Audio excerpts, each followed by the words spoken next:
Board of Appeals for September the 8th, 2015, 7:38 p.m. Would you please rise for the Pledge of Allegiance? Pledge allegiance to the flag of the United States of America and to the republic for which it stands, one nation, under God, indivisible, with liberty and justice for all.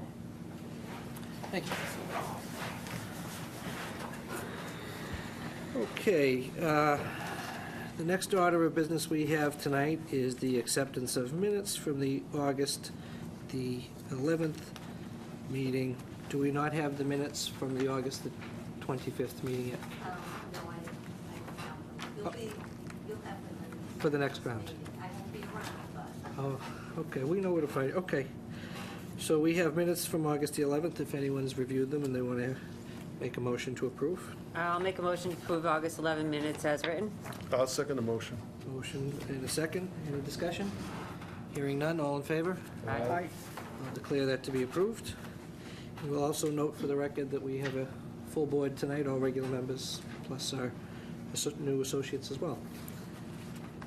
Committee reports, Housing Partnership Report. I have none. No reports. Okay, there's a discussion item on the agenda with respect to Berry Street, which I believe is a 40B application that I did not sit on. You did In fact, not. I had recused from that hearing. So with respect to that application, Mr. Kafori, I believe, is here, our Community Development Director. Welcome. Thanks for coming. I'm going to pass the gavel to Ms. McIntyre, and I'm still going to continue not to sit on this hearing, and I will come back for the other business at hand. Okay.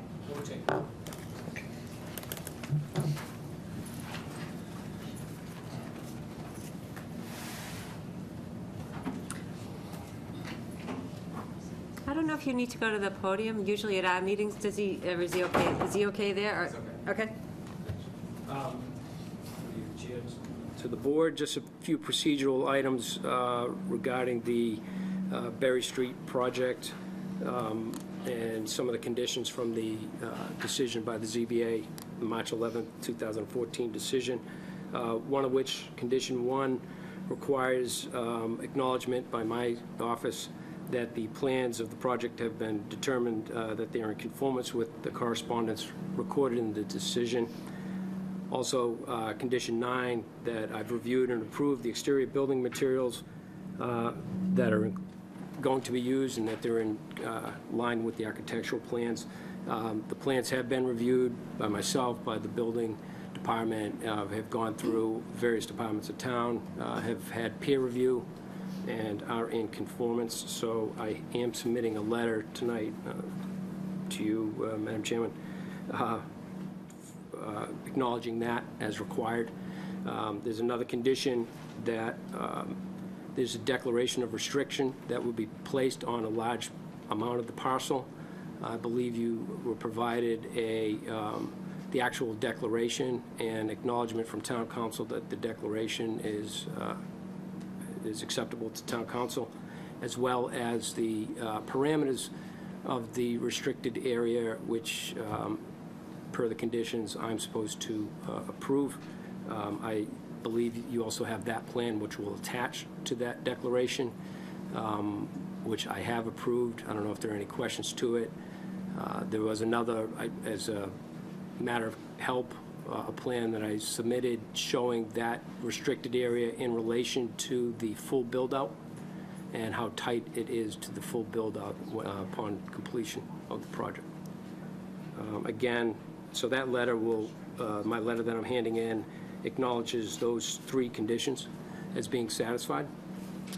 There is another condition, 22F, which requires a bond for certain activities or surety, a performance guarantee, the form of which is needs to be acceptable to my office.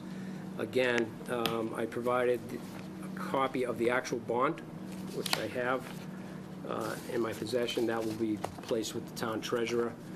The amount of the bond is $1,803,819. Those amounts were approved. I believe you saw recognition by the town engineer and the conservation administrator. I don't know if there's any questions on that. But the form, again, it's a subdivision performance bond that, as it goes forward, the way these usually play out is at some point they will request a reduction. We will, for certain activities that have been completed, those activities will be reviewed again by town engineer or by the Conservation Department and approved, and an amount fixed to that, those activities, and we will come at times back to this board for your approval, and so then we can reduce the bond ultimately to zero as the project is complete. All these together, these are required before the actual building to go up. Vertical building permits are pulled. They're ready to go. There's been, as you know, a lot of demolition, a lot of site clearings, foundation work. But everything is in place after tonight, if everything's okay. And they record actually that restriction, declaration of restriction, and we can issue the building permit. I don't know if there's any questions. There's a cover letter from town council indicating that the declaration of restriction is approved as to form, which is obviously assuring, and you before us telling us that the the various restrictions have been satisfied and such. The trouble that has just been discovered is the copy that the board has seems to skip page 2, which is the meat of the various restrictions in the declaration. I was wondering. Is this from the packet from the attorney or the one that was provided the other day? The one tonight, I believe. Okay, I do have a copy of page 2 here. I appreciate the indulgence. Just want to scan through it is all.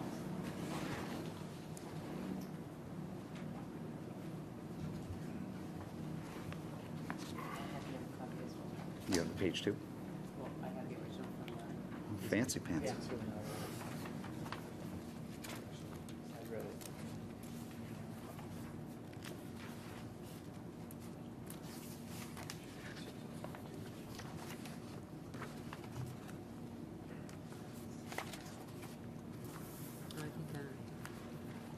Is this any different than the one you passed in?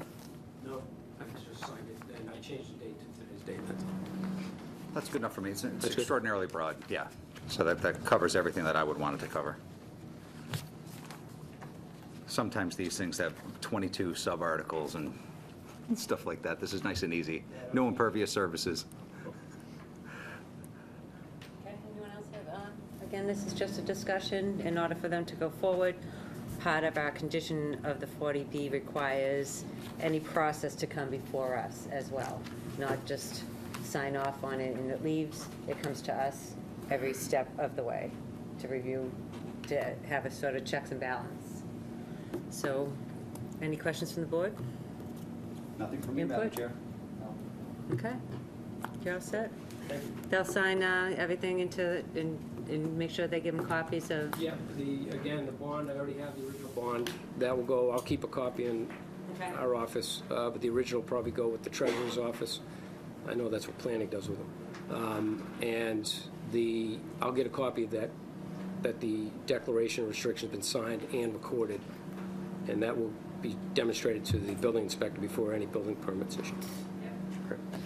Thank you. Angela, these are for you, these are originals. Thank you for your time. Thank you. Let me go grab it. Oh, yeah, could you please? Thanks.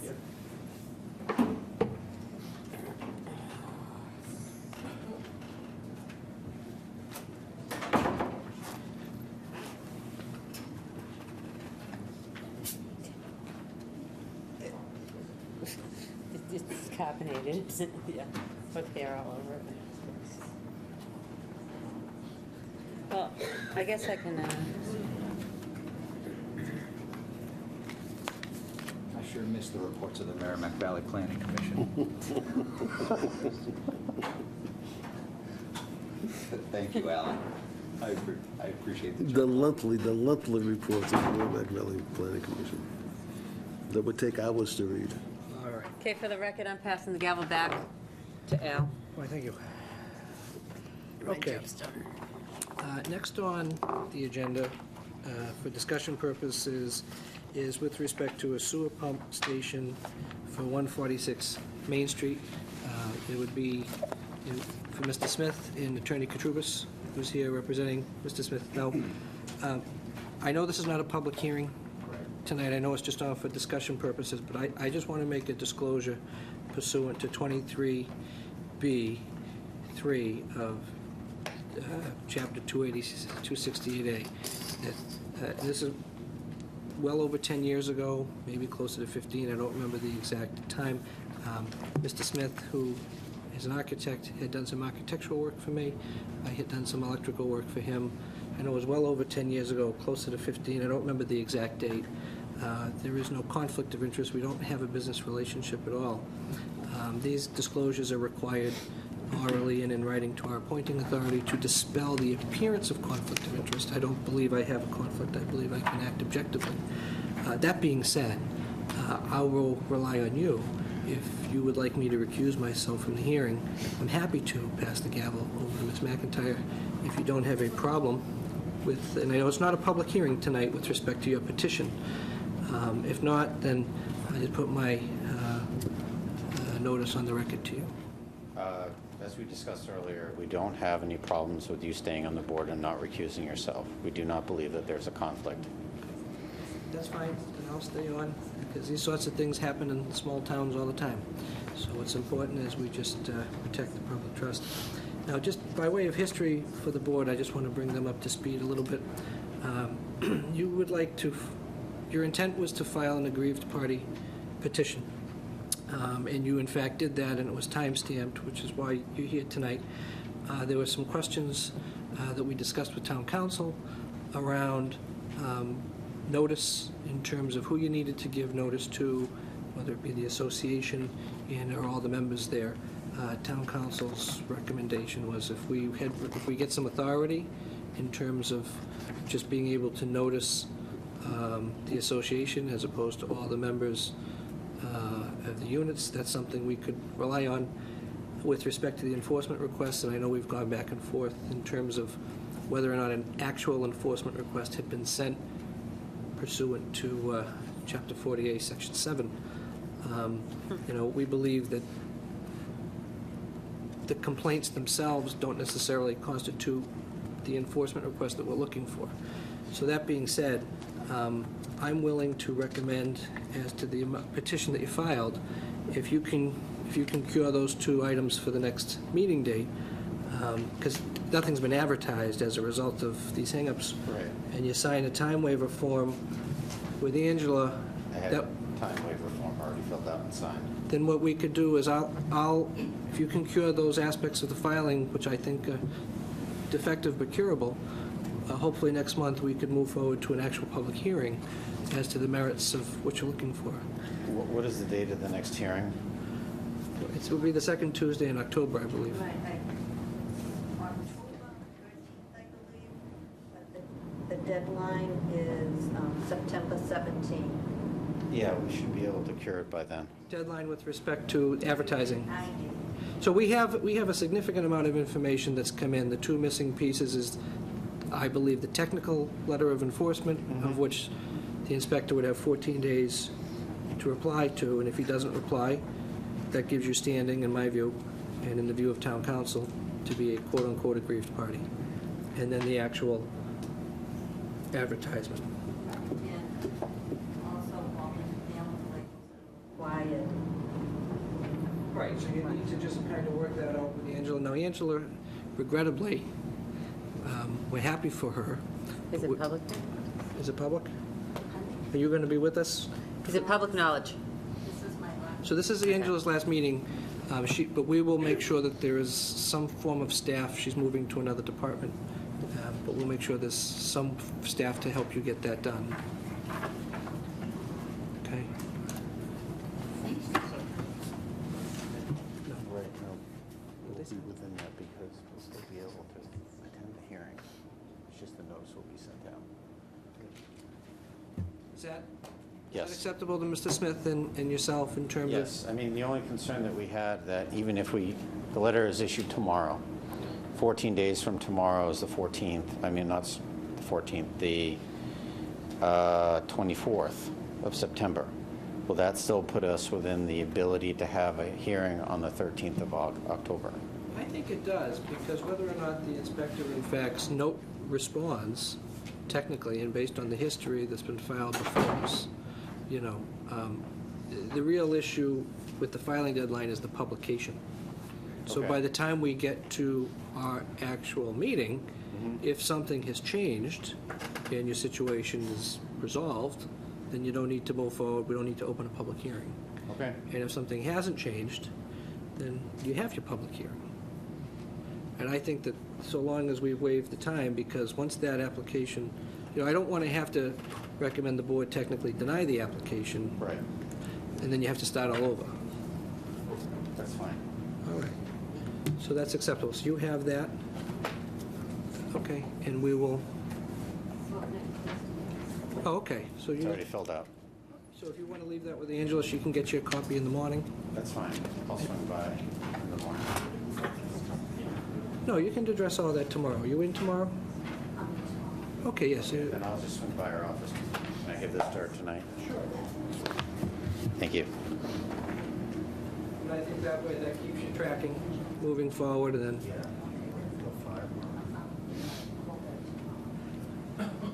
Gives you the, what I think is the necessary standing to move forward.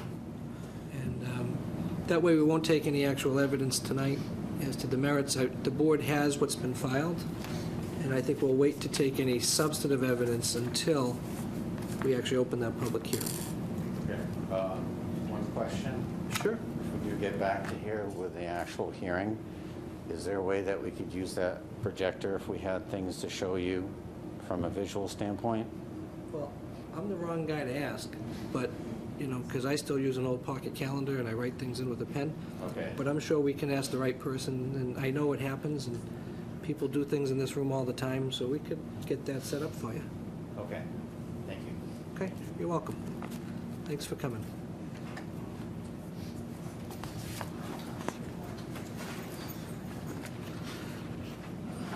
Okay. It is the 13th now. It's the 13th. All right, so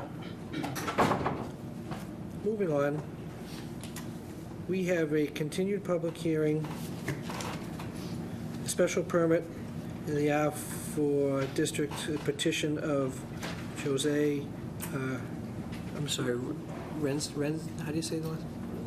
Resendes, I'm sorry, thank you. And this is for 3335 3rd Street, map 30, parcel 21. Now, was there any evidence taken at the last hearing? No. On this? Okay, so No, we just opened it up. you opened and continued. Yep. We read the notice, so tonight's your first evidentiary hearing. All right, so there's a lot of people in our room tonight. How many people are here for this petition? Okay, so that's a lot. Okay, so the way the format works, for anyone that hasn't been to one of these public hearings before, the applicant or their agents will come to the podium. They will discuss the merits of their filing with the board. The board will ask them questions. You know, I understand these types of things can be emotionally charged for neighborhoods and so forth, but it's very important that we try to maintain as much decorum in the meeting as possible. So after, you know, the board has exhausted the application with respect to the petitioner and whoever, Mr. Sullivan, was working with him, we can certainly open it up to public input. However, what we'll do is statutory abutters are the ones that would really have the first round of public comment, because they are the ones that received the notice and have the legal standing. If we have time, we would then get to anybody else who's not necessarily a statutory abutter. We just go one at a time. So whatever you have to address, if you address it to the board through me, that's fine. And, you know, these types of hearings don't always resolve the first night or the second night. It depends what the board's looking for, what the applicant is proposing, and so on and so forth. So that's kind of how it will work. And I think I see Mr. Sullivan, you representing him tonight? Okay, so tonight you have a the full regular board is here, plus our three associates, so you have a full board. So everybody is available to take evidence for you tonight. Just a quick question. I didn't see anything new in the packet. You had requested a continuance for, Continuance was due to, I had meeting conflicts. Both myself and the architect had other meetings we Okay. couldn't reschedule. So we asked to continue for scheduling reasons. for scheduling reasons, not for informational reasons. Okay. Okay, so that's fine. Welcome. Thank you. Well, for the record, my name's Jack Sullivan. I'm owner of the Sullivan Engineering Group. And I'm here presenting a project for 3335 3rd Street. And the owner of the property, he purchased this property back in October of 2014. He's owned it about a year now. It's an existing two-family structure. It's on a conforming lot. It's in the R4 district where you're required to have 12,500 square feet of lot area. This lot has 14,632 square feet. You're required to have a minimum lot frontage of 100 feet. This lot has 130 feet along 3rd Street, and it has over 110 feet on Maple Avenue. It's a corner lot on the corner of 3rd Street and Maple Avenue. When Jose came to me, and we're working with Greg Smith Design Associates, he was looking to take this two-family dwelling. He'd like to renovate it. There'll be no exterior changes to the building at all. There is some rot on the house that would be replaced. There's a couple windows that could use to be replaced, but it's just maintenance requirements to the outside of the structure. There'll be no footprint adjustment, no increase in footprint on this project at all. What he's looking to do is to convert it from the two-family dwelling to a four-family dwelling. In order to do that, a few things have to happen. One, you go from the two-family building code to the multi-family building code. It would be required, a new fire alarm system would need to be put in, a sprinkler system would need to be put in, and there'd have to be architectural changes on the inside as well to bring it up to meet the building code standards for a multi-family structure. Assuming we get a positive outcome from this board, then the architect would then work with the building inspector to make sure this building was brought into full compliance with the building code. As I stated, there'll be no external changes. So what we're really looking to do is make interior changes. There'd be 4 units. There'd be 3 two-bedroom units and 1 one-bedroom unit. They range in size. The smallest one-bedroom unit would be 672 square feet. And there'd be another two-bedroom unit that's 1,100 square feet. There'd be another two-bedroom unit that's 1,017 square feet. And the largest unit, which is also a two-bedroom unit, is 1,493 square feet. So you can see that from those square footages, the smallest one is more like a studio type apartment. The other ones are smaller in nature, but as I said, there'll be no footprint change. We're not adding any additional square footage to this dwelling. It'll all be internal changes. Just to note from the assessor's field card, the existing building has 3,794 square feet. So it's a... How big are the existing apartments now? It's a good question. I don't have that As far as information. bedrooms, right, and bathrooms. Presently, the 2 units each have 3 bedrooms apiece. So presently, there's 2 3-bedroom apartments? Correct. 1 bath? No, there's 2 apartments, each with 3 bedrooms. Right, it's a 2-family. Correct. Right, so each unit, apartment, has 3 bedrooms. Correct. How many bathrooms? I'd have to look through the architect. I'm the civil engineer. I do have the architect with me. We can speak through that, but I don't have that information right now. So I'm going to assume that there are 2 3-bedroom units with 1 bathroom. Correct. Okay. Fine. one But kitchen, I too. just wanted to show that it's a large building to begin with. And I also wanted to make this is a special permit. And I know in the R4 district, the reason this special permit procedure came along is to allow the abutters for input, which is great. They're coming out as well. But it was also, people were going and just slapping additions on buildings, almost like a second building onto an existing building, and it was causing some problems in the neighborhood. Trying to be fair on this project, we're trying to work within the existing footprint. Another thing that I want to bring up is the existing site currently has 4 parking spaces. We'll be adding 4 additional parking spaces to be in compliance with the zoning requirements, which require 2 parking spaces per unit. Where? On the right side? Yep. And I'll speak through the board. I brought extra copies of the plans, figuring there might be some people here. But off of 3rd Street, there's an existing driveway that's going to be, that services 1 parking space right now. That area is going to be expanded for 5 parking spaces. So we have the 1 existing, we'll be adding 4 in that area. Now, in doing that, the curb cut basically stays the same. There's no removal of street trees. It's an open area now. It's not going to be a disturbed area, and we did get correspondence from the planning department. If you're adding 5 or more parking spaces to a project, you have to go for site plan approval. It was determined on this project that no site plan approval is required. Since there's 4 existing parking spaces, and we're adding 4, we don't have to go to the planning board for site plan approval. What happens to the old barn that's there? It's staying. The old barn stays? Yep. Nobody lives in That old barn is going to be for parking only. There's 2-car parking space. So you're going to have 9 parking spaces? So we're going to just let Mr. Sullivan, so what we're going to do is, we're going to let Mr. Sullivan make his presentation, and we're going to hold all the questions until, and then everyone will have an opportunity to ask Mr. Sullivan whatever questions he has, okay? Just so as not to interrupt the flow, because more often than not, the board will have the same questions you have. Somebody will. Thanks. And to follow up with Mr. Manzi, any questions that come up, I'll gladly reapproach the podium and try to answer them.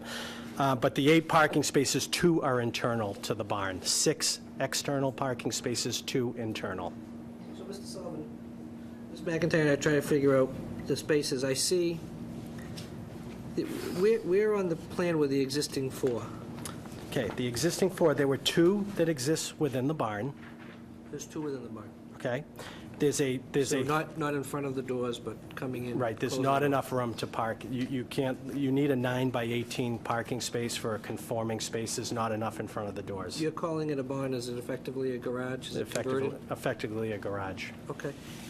But it houses 2 spaces. That houses 2 spaces. To the right of that barn, there's pavement that extends to where the where the steps are. There's a parking space there.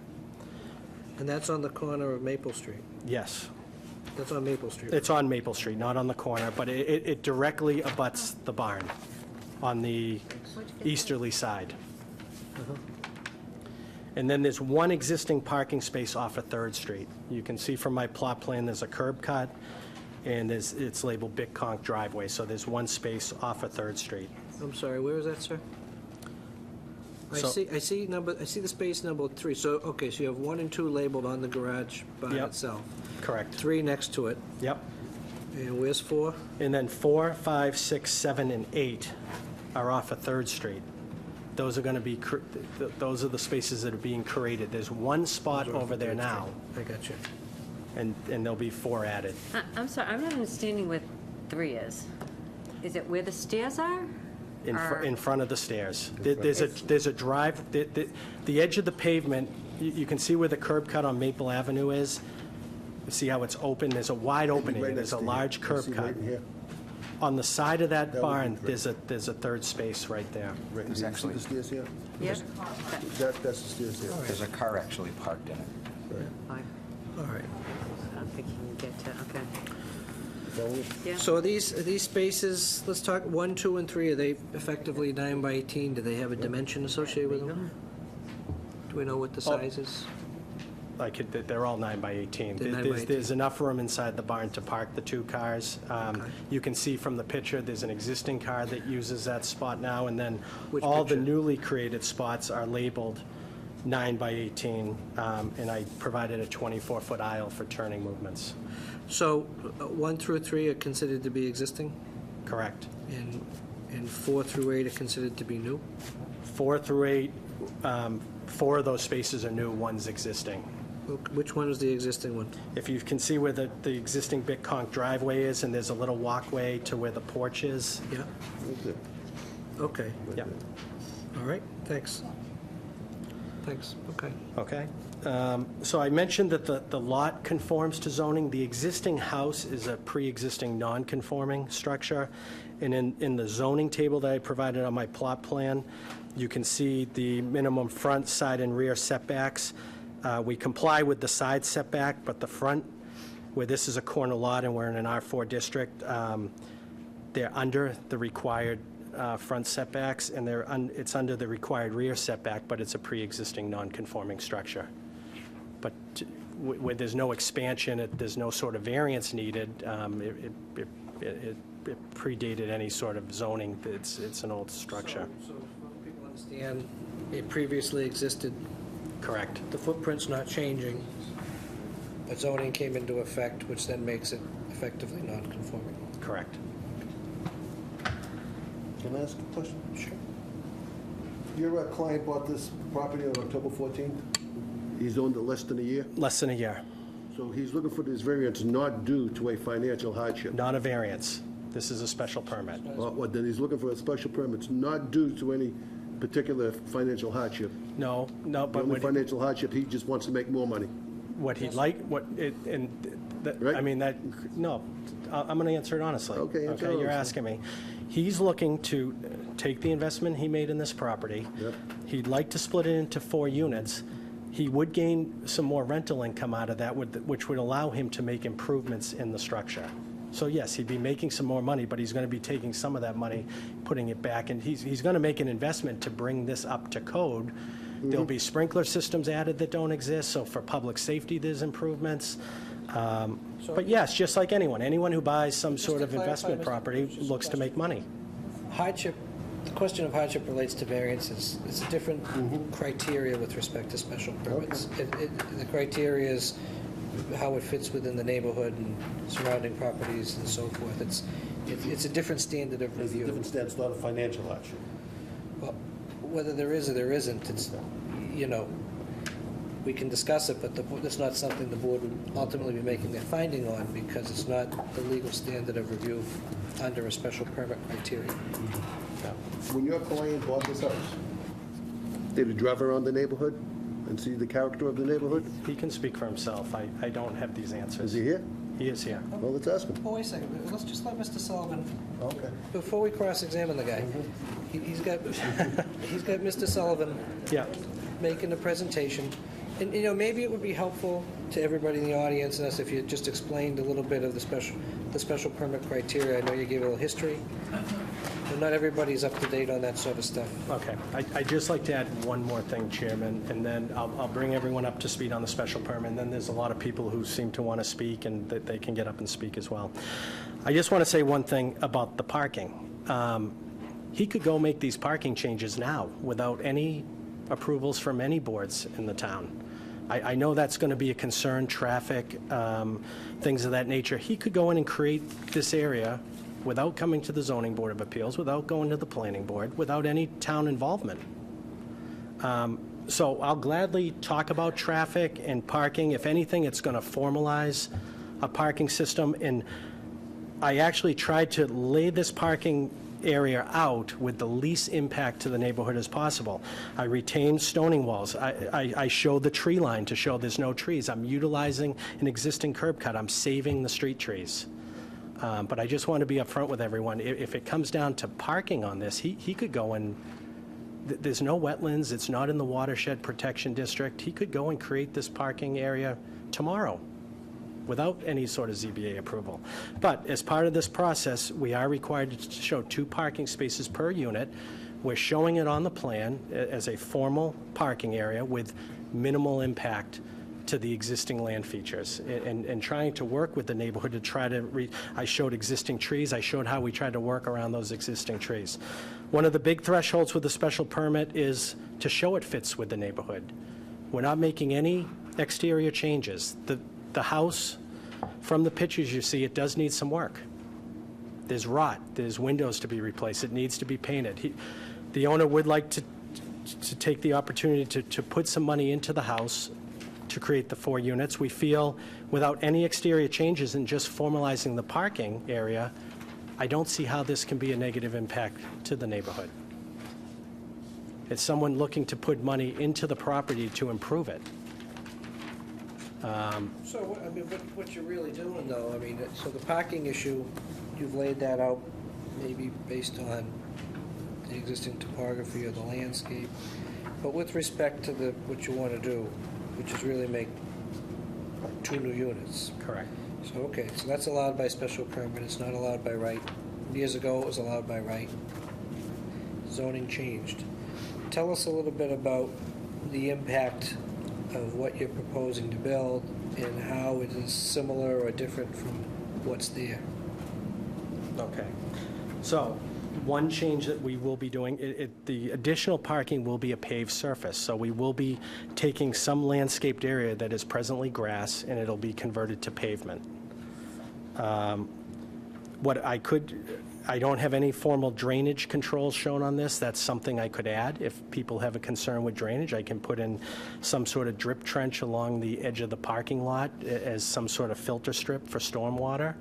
I'm open to suggestions, but really the only visual change that you will see as part of this project is that paved parking area off of 3rd Street. Everything else will look the same as you drive by it today as if this gets built. The only change will be that parking area. These units, tell us the board about the existing units that are there, and then where the new units are going to be.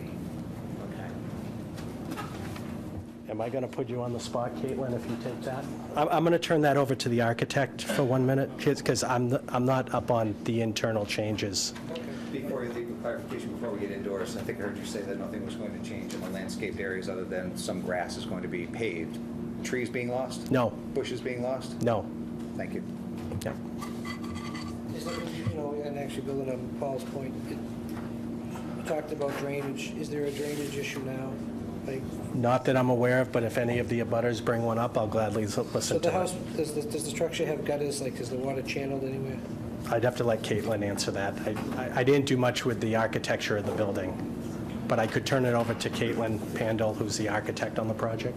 So my last question, I guess, unless anybody else has this, so the way you laid out the parking with respect to the site, was that because of the landscaping? Because, a lot of times when we see these types of plans, all the parking is somewhat grouped together.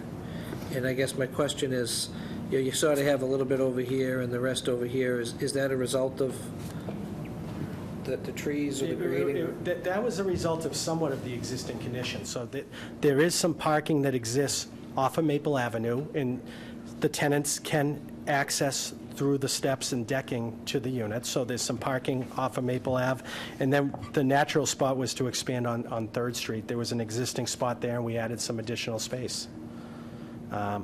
So I didn't clump all 8 parking spaces together just because the barn is already existing, so that there's 2 spots in that. We already had an existing parking space next to the barn, and then it was an idea of just trying to get some additional parking on the lot with minimal disturbance. It wouldn't make sense to do anything else along Maple Ave. There's already a wide curb cut in place there.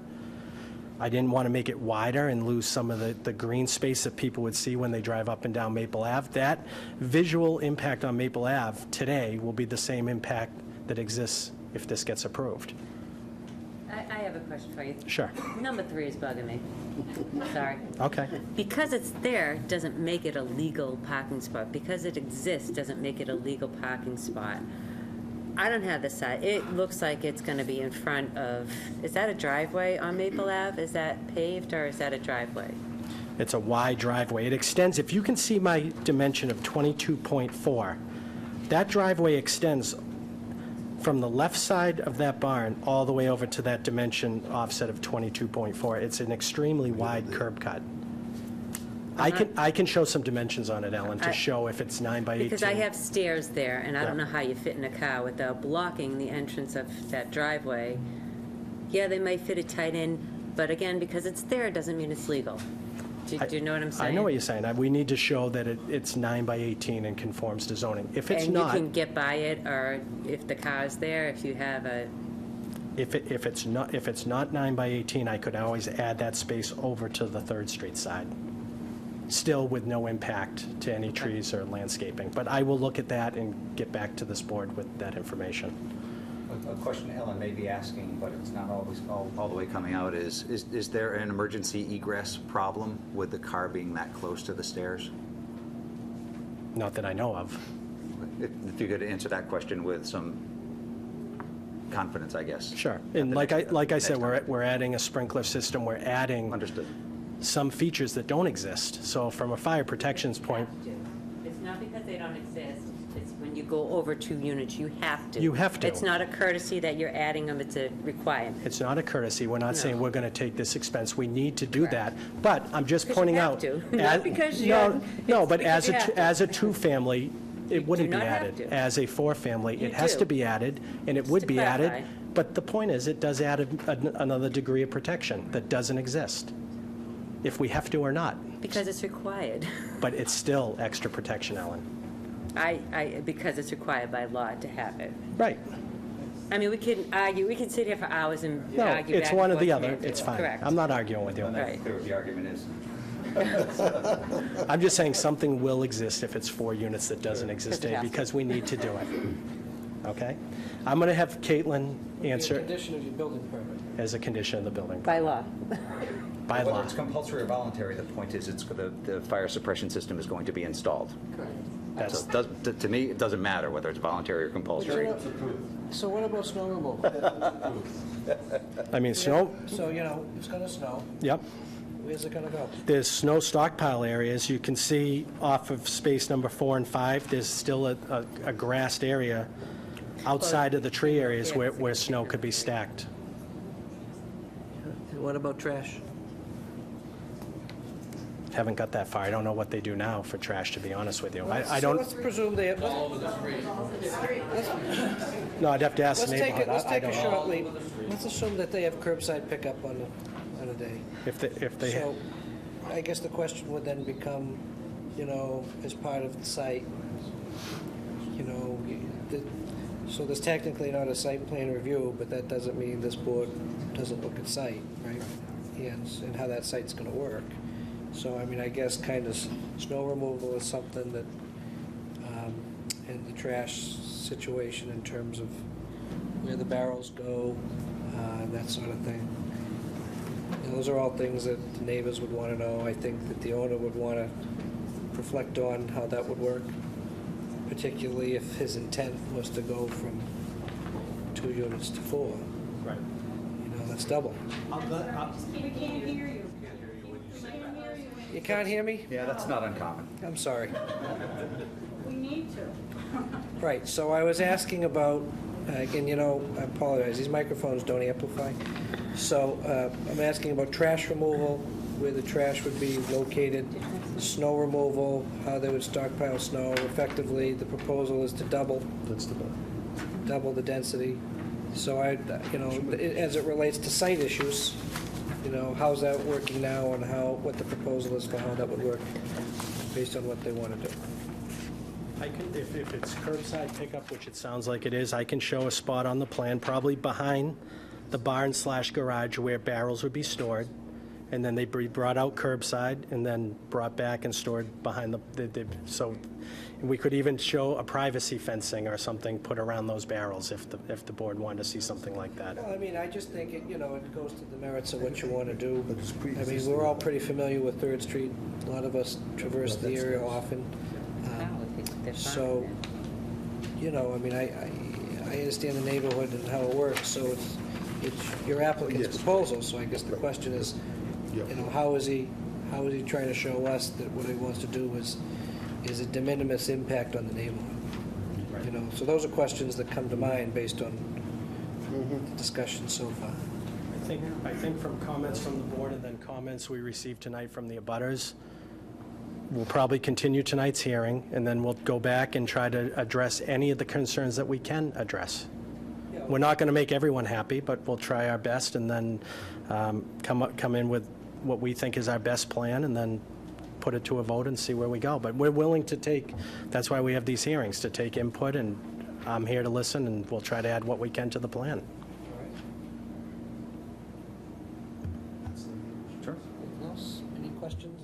let's move on, yeah. Move on? All right.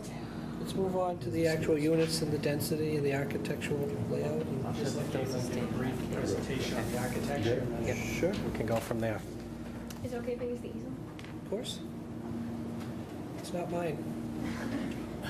These are just larger plans, so if anybody has questions, you can see. My name is Caitlin Pandolf. I work for GSD, so working on this project. Caitlin Pandolf. Yep. That's okay. So, as Jack said, there's 2 existing units, 3 bedrooms, and we are taking those and making 4 units. There will be 1 unit in the back that exists now. It will be 2 stories. There's 1 unit in the front that will be the studio that Jack had mentioned. It's 1 story. Another unit in the back on the right-hand side that exists now that is 2 stories will remain 2 stories. And then the 3rd unit is actually going to be on the 2nd and 3rd floors. Okay, so there's 2 units there now. Yep. So side by each? Mm-hmm. Up and down? Yep. Okay.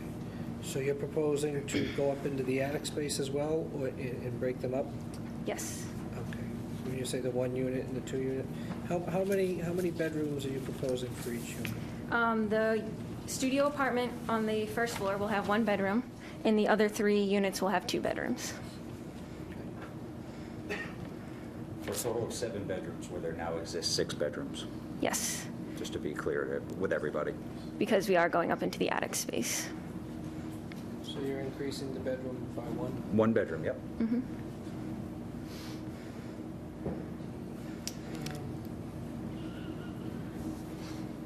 Okay. Can you talk about the access and the egress and? How Yep, about so, the flow, the foot is traffic? it okay if I talk over here? Not in the microphone? Yeah, sure. So currently, there is a main staircase that comes up here.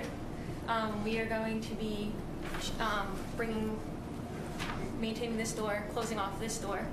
This will be 1 unit right here. This will be the studio unit I had mentioned. Go upstairs to the 2nd floor. This is the stair coming up now existing. We'll be closing off this door. So this, just to be clear, this is the 2 units as they exist now. We're removing these replacing this door, removing this door. This will become the 1st floor of the 2nd and 3rd floor unit 4. Be a living area and a laundry bathroom downstairs, and then they will have access to a stair up to the 3rd floor, the attic space, where there'll be 2 bedrooms up above. Go back down the 1st floor. This unit exists now. Living, kitchen, dining, bathroom over here. They currently own this bedroom in the front. That will be blocked off and given to the studio unit. They have a stair within their unit, the 2nd floor. Come up and they have 2 bedrooms in the back here. Those exist now, that's their use. And then this is the 4th unit, or labeled as unit 2, but the 4th unit. This exists now like this. They enter here, they have a living, kitchen, laundry, mudroom, with a bathroom. They also have a stair within their unit that comes up. And they have bedrooms that exist in the back now that would just be maintained. So Mr. Price says you're increasing it by 1 bedroom. Could you explain? Yep, so that would be these spaces up here. This exists as 1 open area now. We just divided to have 2 bedrooms. How big is the open area now?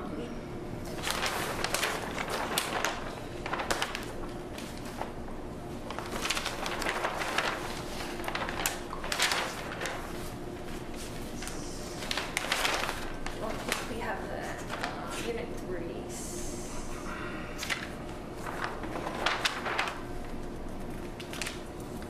I believe it's 1,300 square feet.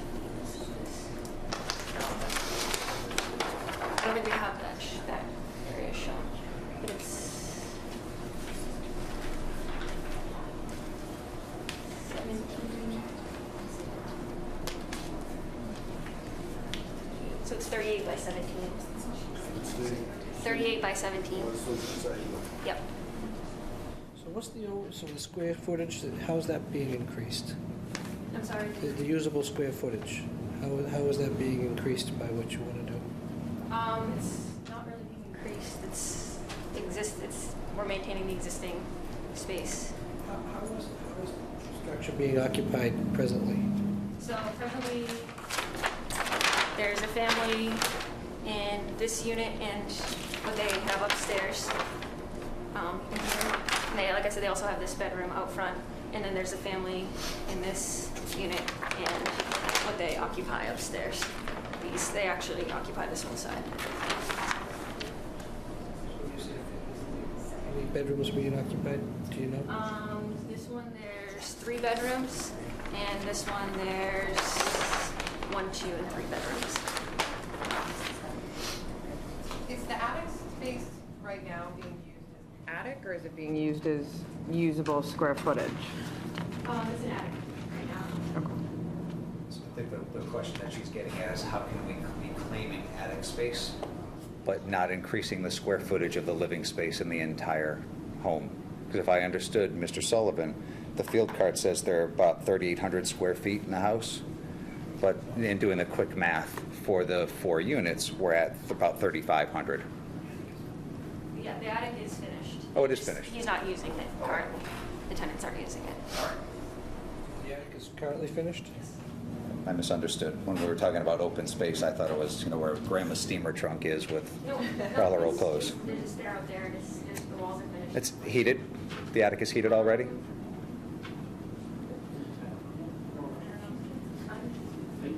So. Poorly insulated. Poorly insulated, kind Yeah, of like. so is mine. Rooms without heat.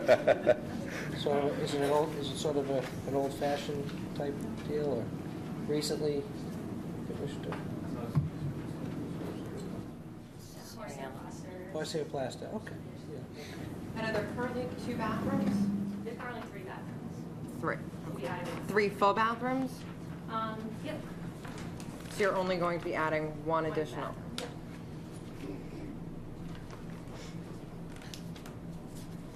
Okay, well, what about electrical? Is there enough amperage going to the house? Have you checked into that? Is each apartment going to have its own panel, or? Yep. It is? Yep. So you're upgrading that? Yep.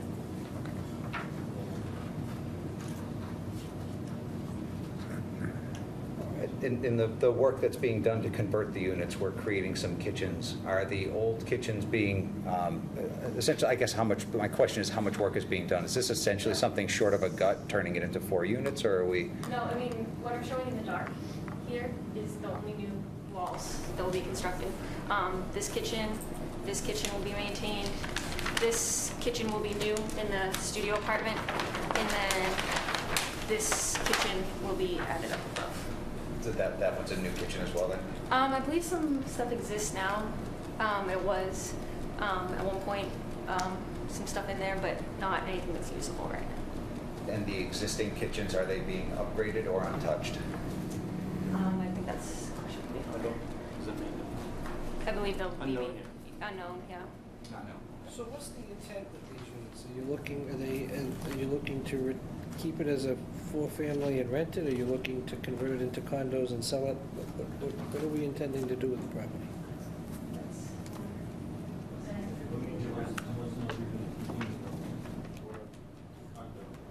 Is it owner occupied? Just to rent, yeah. Is it owner occupied? Does the owner live there? No. It's investment.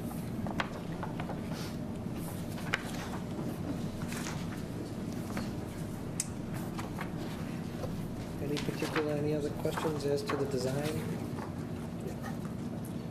We've talked a little bit about, that the exterior needs some attention. How much work is being done to the exterior of the home? As part of this project, none other than what Jack mentioned, maybe a board or 2 that's rotted and needs to be replaced, or a window or 2 that, just needs to be updated. Okay. I thought all the windows. No. There might be 2 windows that have to be replaced, and there is some rot on the house, and he'd like to repaint it, same color.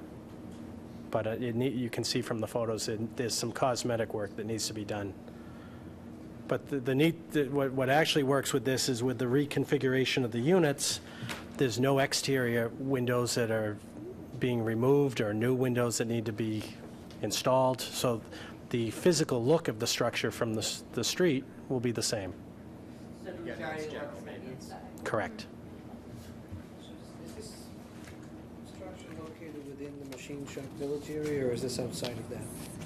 I believe it's outside unless anyone has information otherwise. I don't know, I didn't see anything in the paperwork. I think it's I don't know where the boundary is, what if anything that means, Right. that's why I was asking. As far as your knowledge, I'm sure somebody else could. No, when I went in for the denial letter, I didn't get any sort of information. If someone has more information, It's outside. it's outside is what I'm hearing. Yep. Any specific questions? About the structure itself? Whatever comes to mind, Mr. Kusia. Can I ask the owner something? Sure.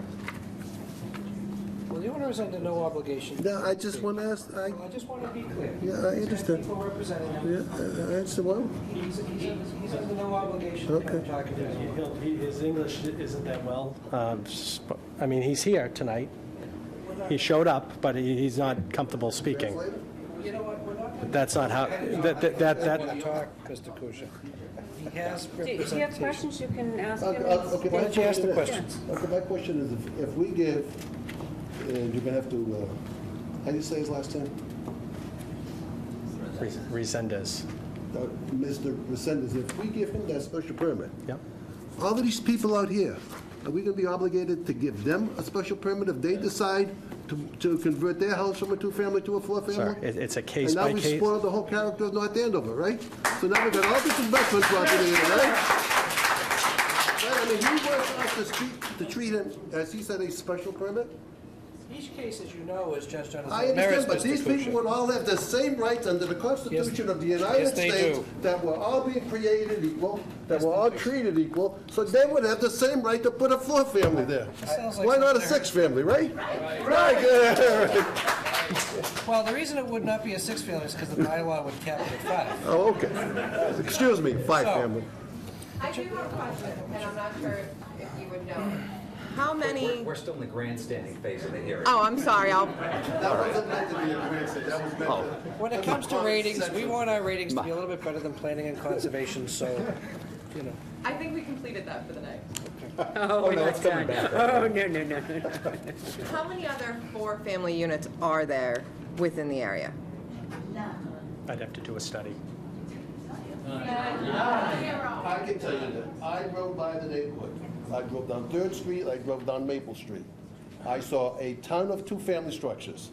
I specifically looked for a 4-unit building, and I know I'm getting old, I didn't see one. But then again, you wouldn't know that So, it would be a four-family, so you would have to have a plot plan of the neighborhood and have it done. Yeah. So I'm just saying, the character of the the neighborhood we're character discussing add that required. to your list. is a two-family character. I think something that should be noted is there are some three families in the neighborhood, and this is a large building. This two-family is a large two-family building, and to your point, anyone else looking to convert would probably have to do an addition. They're not looking to do an addition. This is all, Hold on. I'm just saying. I'm sure if I had just young lady for an In architect for some general, of these houses, they could split any one of those two families. Could we just let that present, please? Yeah. Got a lot of people here tonight. I'm all set. Alan can see through walls and can determine the number of units from the street. So I'm interested, what's the Powerball this week? I don't blame it. Yeah, but you've got this omniscience that I want to tap into. I think at this point, we're set, and Well, I'd like to, If you have any more if the board is questions. generally satisfied, we're not obviously done with Mr. Smith, Mr. Sullivan, but if you're generally satisfied with the merits of the presentation, we could open it up to some abutter input, and we'll just go one at a time, okay? And just, so when you come to the microphone, name and address, so we can just check you off on our abutters list to make sure you're within the abutters. I have it right here. Is Ms. there anyone- McIntyre usually keeps it good. So Attorney Caffrey, see that. do you represent particular abutters? Good evening, board members. My name is Andrew Caffrey. I'm an attorney with an office at 1 Elm Square in Andover, Mass. And I was contacted by Joanne Cavallero, who lives at 12 Milton Street, and Helen Morak-Kanian, who's at 54 3rd Street.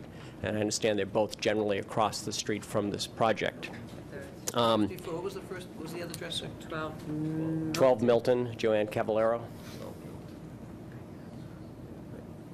Wait, No, that's Stony. not Milton. I don't think 12 Milton is it, did you receive everything? My eyes are going, so I checked. It's very small print, just give us a second. My eyes are going. 12 Milton. Go for the last one, the line number. 12 Milton, right here. Oh, 12 It's the Milton. third from the bottom, the second from the bottom. Gotcha, okay. With your young eyes, thank you. Thanks. And the two of them have organized this rather large group of neighbors who have come out. We've heard the presentation. The condition of the property was offered that they were going to upgrade it, but it doesn't sound like it's changed much in the less than the 1 year that this fellow has owned it. And he's looking here for an investment opportunity, but it's going to come at the expense of the neighborhood. The nature of this neighborhood, as has been discussed earlier, 3rd Street starts at Main Street, and I think there are a couple of duplexes right at the corner of Main and 3rd, and there may be one more duplex adjacent to those, and then on the side of the project, the street rather, where this project is a funeral home, and then I believe there's this house. Beyond that, I believe virtually everything on Milton Street is a single-family home. Now, you go around the corner to Maple Street or down to 2nd Street, and it changes pretty dramatically. It's almost all two families, and in fact, I think this board may have approved a 4-unit conversion on 2nd Street sometime in the last year. There is a 4-unit building down there on 2nd Street now. But I think the compatibility of this project in the neighborhood is the biggest concern that the neighbors have. And in addition to the parking lot which would be going in, it becomes almost like a commercial parking lot that would be seen from 3rd Street. Right now, there's a stately neighborhood of single-family homes that are well-maintained and owner-occupied, and as was indicated before this sort of opens the door. The neighbors mostly are concerned about what this means for creep. You know, once this starts, what happens to the next house or 2 houses down. And Milton Street, I suggest, is considerably different if you walk the neighborhood from either Maple or 2nd. And it is a beautiful, as I said, neighborhood of stately, single-family, owner-occupied homes. So suddenly you're bringing in 4 rental units, and it's going to change the neighborhood significantly. Is this area, and I don't mean to interrupt you, with respect to the board standard review, is this area considered to be in the library district? I'm not sure about that. I'm going to stop my remarks there. I think there are a number of people who may want to speak. I've asked them not to repeat the same comments over and over, but I do know there are some people who feel very strongly about this. But with respect to the conversion, I guess my question would have to be, you know, in terms of what they want to do within the footprint, how is that necessarily detrimental to the neighborhood? Because if the increase of bedrooms is 1, how does that change the character? It's dramatically different. Many of these homes, well, I believe many of these homes that are duplexes are owner-occupied. This home is not owner-occupied presently. When it becomes 4 rental units, it's probably not going to be owner-occupied. And when you add 4 rental units or 3 additional rental units, it's a whole different ownership model. Rather than people taking care of their own homes and being worried about their own investment, it becomes an investment opportunity. It becomes a commercial neighborhood. And as I said, I think you go a little bit around the corner and you see that is the case. And I think if you were to take a walk around there, I think you'd find the homes on on 3rd Street are much better maintained than the homes. Well, there are photographs in the package, and you know, it looks to me like it's a fair amount of disrepair. If you look at that, there was some discussion about the 3rd parking space and being in front of the staircase. If you look at the photograph showing that, it looks like there's a broken grill there. There's some wood piled up there. So I don't think this property is being maintained nearly as well as the majority of the homes on 3rd Street. And I think in large part because it's not owner-occupied. It's an investment opportunity. And when this fellow bought this place in November of 14, I suspect he had this in mind all along. It's, you know, and... Not necessarily unlawful. No, it's not. He has the opportunity. absolutely has the opportunity to petition this board, but this board has considerable discretion, and one of the major components of this is the compatibility with the neighborhood, and what will this mean to the neighborhood. And I do think it means the potential of creep and other people cashing in. It does have broad discretion. It also requires a supermajority vote. So these types of hearings require for a five-person comprised board, it requires 4 out of 5 in order to be approved. So that is something that is noteworthy as well. So, Attorney Caffrey, would you be so kind, just before the week's over, just send a letter to Ms. Sheffalo at our zoning office just to note your appearance? Absolutely. Who you're representing. Thank you. Any questions for Mr. Attorney Caffrey? I don't think so. Mr. Lyons? Mr. Chairman, my name is John Lyons, and I live at 65 3rd Street, North Andover. I'm here tonight because I want to preserve the quality of life of our neighborhood. I want to maintain the authenticity of this historic area. Not a district, it's an area, historic area. I want to prevent further strain on traffic, parking, and town services. A commercial apartment building, non-owner occupied, will change the character of our neighborhood and severely impact the quality of life. On 3rd Street, there are many large historic family-owned homes. What is to prevent any of those homes from being converted to commercial apartment buildings in the future if this request is approved? We ask you to prevent this creeping commercial reconstruction from getting a foothold in the library area. I've already seen deterioration in this home since it was purchased by Jose Resendez, or I should say AKA leveraged by a commercial trust. On the North Andover Board of Assessors Public Access to Real Property Information, the owner name is Nelson Scott CO J&M Realty Trust.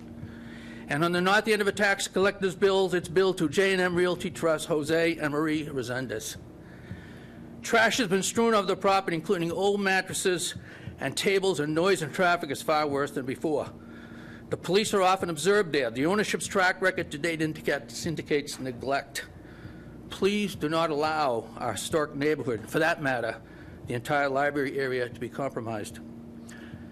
Several years ago, a town-wide survey ascertained that the best thing the town could do to improve itself was to do everything it could to preserve its original character, especially the historic homes. 3rd Street, Milton Street, Richardson Ave in Maine, from St. Michael's on up, contain one of the last remaining clusters of these houses, an extension of Machine Shop Village. Please keep this community life going. Please do not allow our historic neighborhood, and for that matter, the entire library area, to be compromised. Thank you. Thank you, sir. Can I ask a question? Of course. I believe you said there's going to be no changes to any of the outside edifices. Does that include the garage?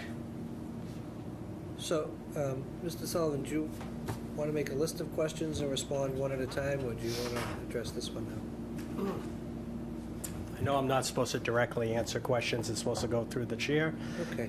If there's a list of questions, I'll respond at the end. There's going to be a lot of these questions we need some time to talk about as a design group, Well, as too. to the garage, so Mr. Lyons wants to know about the garage. What are you intending to do with the outside of the garage? I don't know the actual,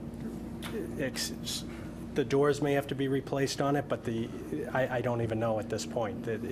He has some pictures. This is the owner here. Can we ask the owner? He doesn't want to speak. You He know, already you know. answered that. This is the barn. This is what's going to store two cars. It's sliding into the ground. I'm sorry, what? Covered with plastic. Okay, we'll take a look at it. So this is the, That's the barn. That's going to be 2 cars put in there. Now, that top has been on there, okay? That's been on there for 9 months. Is that a tap? That's top. so I guess, all right. It looks like you can very easily get 1 car in. I'm not so sure how the second car don't is going disagree with to that. On the top. And the last thing I just want to ask is, Yes. you said you're not going to touch that parking lot for I think the 6 additional cars. You're not going to touch the greenery? You're not going to touch the greenery. Have you seen what that looks like? This is what that looks like now. Can we see? We're the ones deciding here. But they don't vote. We vote. Okay, you should This show is us. what that looks like now. That's that lot. He's going to put 5 cars in. Okay. Would you like us to? This, Are these for us? Yeah. Or are these yours, these your copies? you can have it. This is what I think it's gonna look like once the 6 cars all built. All right. Thank you. Thank you. Okay. Thank you.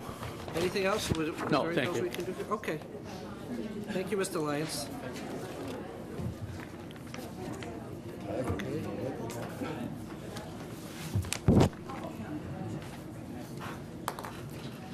Once everybody's looked at them, we'll just get those down. What happened to the picture? Are we keeping the picture too? Would you like us to keep the picture? Or would you just note that's by Mr. Lyons? Yes, sir. Mr. Chairman, committee members, my name is Joe Cavallaro. I live, occupy 12 Milton Street for 29 years. I respectfully request that this board rejects the owner's request for special permit. This is an investment situation. This has nothing to do with modernizing the interior. Mr. Nelson lived on the right side of the building. It was a very nice apartment. He had a modern kitchen, modern bathroom, modern bedrooms, a game room. The apartment, the attic space that we talk about was just an illegal room that his wife slept in. They live in New Hampshire. Now, when she would come down and mow the lawn, she would stay up there. It is not a legal apartment. It has never been permitted as a legal apartment. I was a very close friend of theirs when I lived here for 30 years. I've been in that apartment many times. You had mentioned that they're only adding one bedroom. We're going from 6 bedrooms to 1 bathroom, 6 bedrooms to 7 bedrooms. Well, they're going from 2 kitchens to 4 kitchens. The bathrooms, I honestly don't know if they're staying the same. I don't know how many bathrooms are there. The application filed by the owner makes it appear, with a few small petitions, that we're going to convert this 2-family to a 4-family. That is not the case. If this was a new house being put up on this 1/3 of an acre lot, it would have to conform to all the requirements. It does not. Right now, the property does, right now, the corners of this property do not meet, it only meets one of the setback requirements. The 3 sides of the other property do not meet setback requirements. It will take more than 50% of the value of this house. Do you understand why it doesn't conform? Yes, I do understand why, but they're making it sound... It predates those. I understand that, but if this was As a... most properties do in that area. I understand that, but in order to make these 2 apartments, you're going to need to spend more than 50% of the value of this house, okay? If you were going to spend more than 50% of the value in this house, you would have to bring this house up to all the requirements of current codes. A little bit of electrical they're doing, how do you turn 2 meters into 4 meters without rewiring the entire house? How do you change 2 hot water systems to 4 hot water systems without opening walls, removing walls?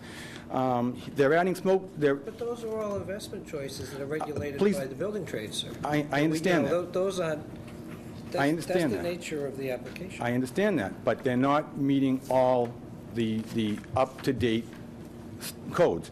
They're talking about adding 2 bedrooms in an attic.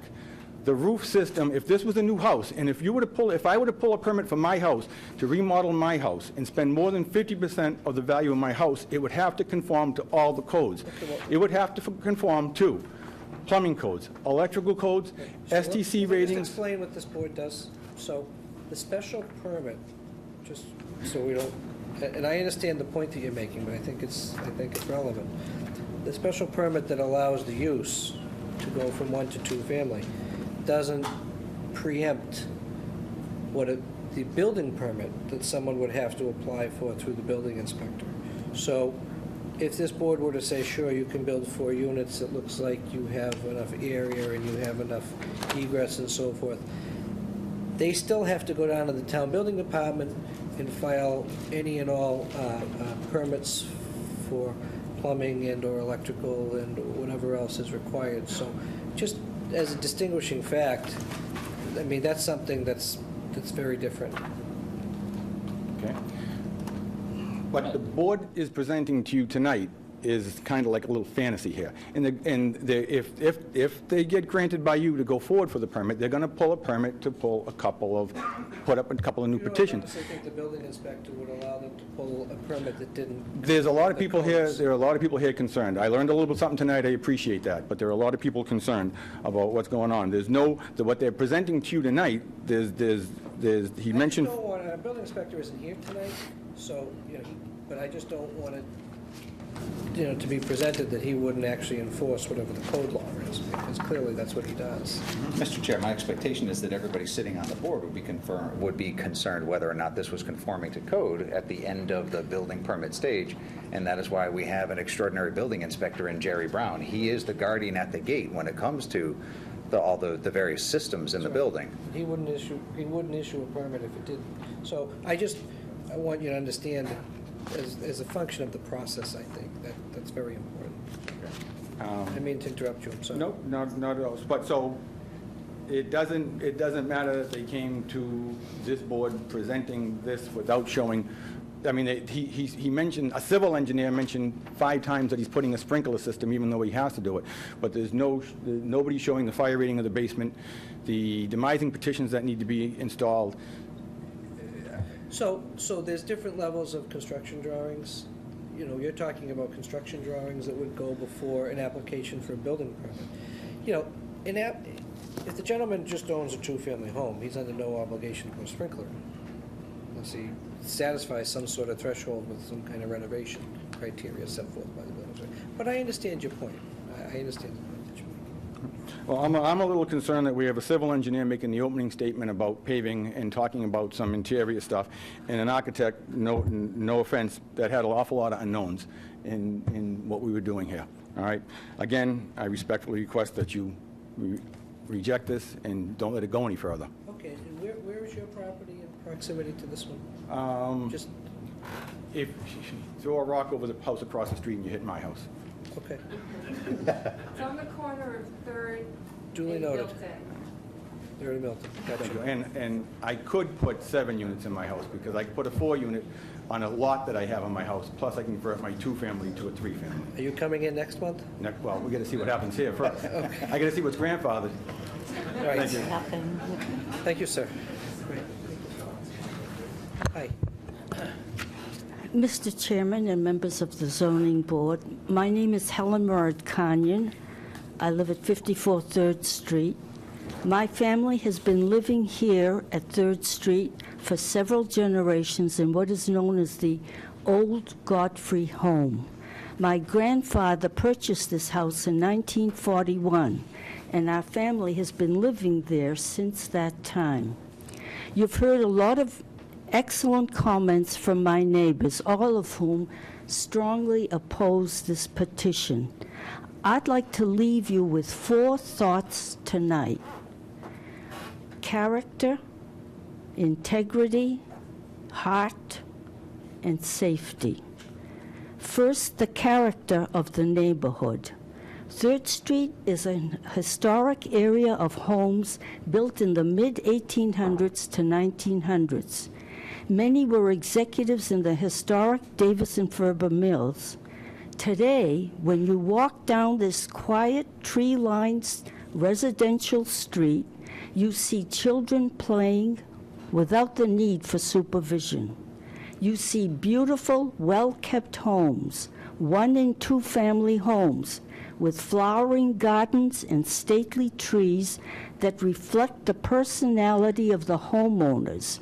Honest, hard-working families who have raised children here while maintaining the character and beauty of the neighborhood. Second, integrity, the integrity of the neighborhood. This may not be immediately visible to the eye, but it undergirds everything. It's the very foundation. Each family has put down roots deep into this neighborhood and this town. 30 years, 35 years, 45 years, 74 years. These deep roots have woven us together in unity, a unity that is very tangible to us. It is our strength It binds us together. We know it. We feel it. We've experienced it time and time again during a crisis. Third, the heart of the neighborhood. You cannot buy and sell the heart of a person. You cannot buy and sell the heart of a neighborhood. The heart is rooted and grounded in trust, and trust only develops over time. It is nurtured through practical experience. Our neighborhood has developed that heart. But once you begin to tear apart that fabric of that heart, to rip it apart, to shred it, then you're destroying the very soul of the neighborhood. Then you are left with nothing but an empty shell. Fourth, a feeling of safety. When an absentee landlord takes over and tears apart the fabric of that heart, safety is at risk. My neighbors and I have already had to call the police on several occasions in the past year. When an absentee landlord converts a two-family home into a 4-unit rental, then other houses will fall one by one like a stack of bricks. Can children play in their yards without supervision safely? Can they walk to St. Michael's School alone safely? Can women walk their dogs at night safely? In the past year or so, we've found out no. Absentee landlords create urban creep. Eventually, you destroy the very character of the town itself, the very character that once drew people to North Andover to raise their children. Character, integrity, heart, safety. These things are worth protecting and preserving. We want to preserve and protect what is good, what is beautiful, both the tangible and the intangible. This is the legacy we received from the families who came before us. This is the legacy we want to pass on to the generations yet to come. We trust that you too, Mr. Chairman, want to preserve North Andover's legacy. Thank you.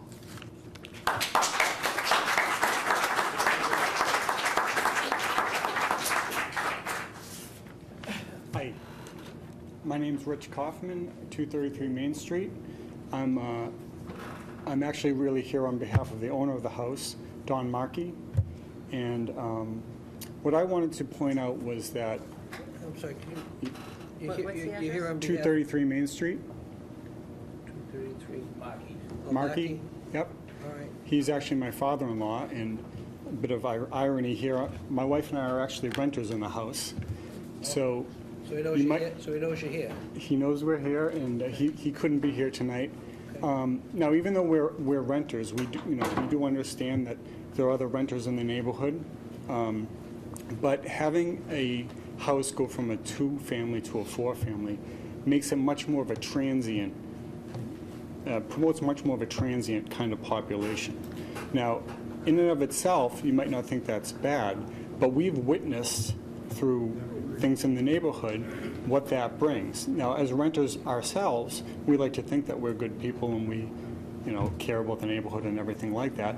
But we know that once you open that gate and allow, 3 and 4 families into a house, especially where it's not owner occupied, it's inviting real problems to the neighborhood.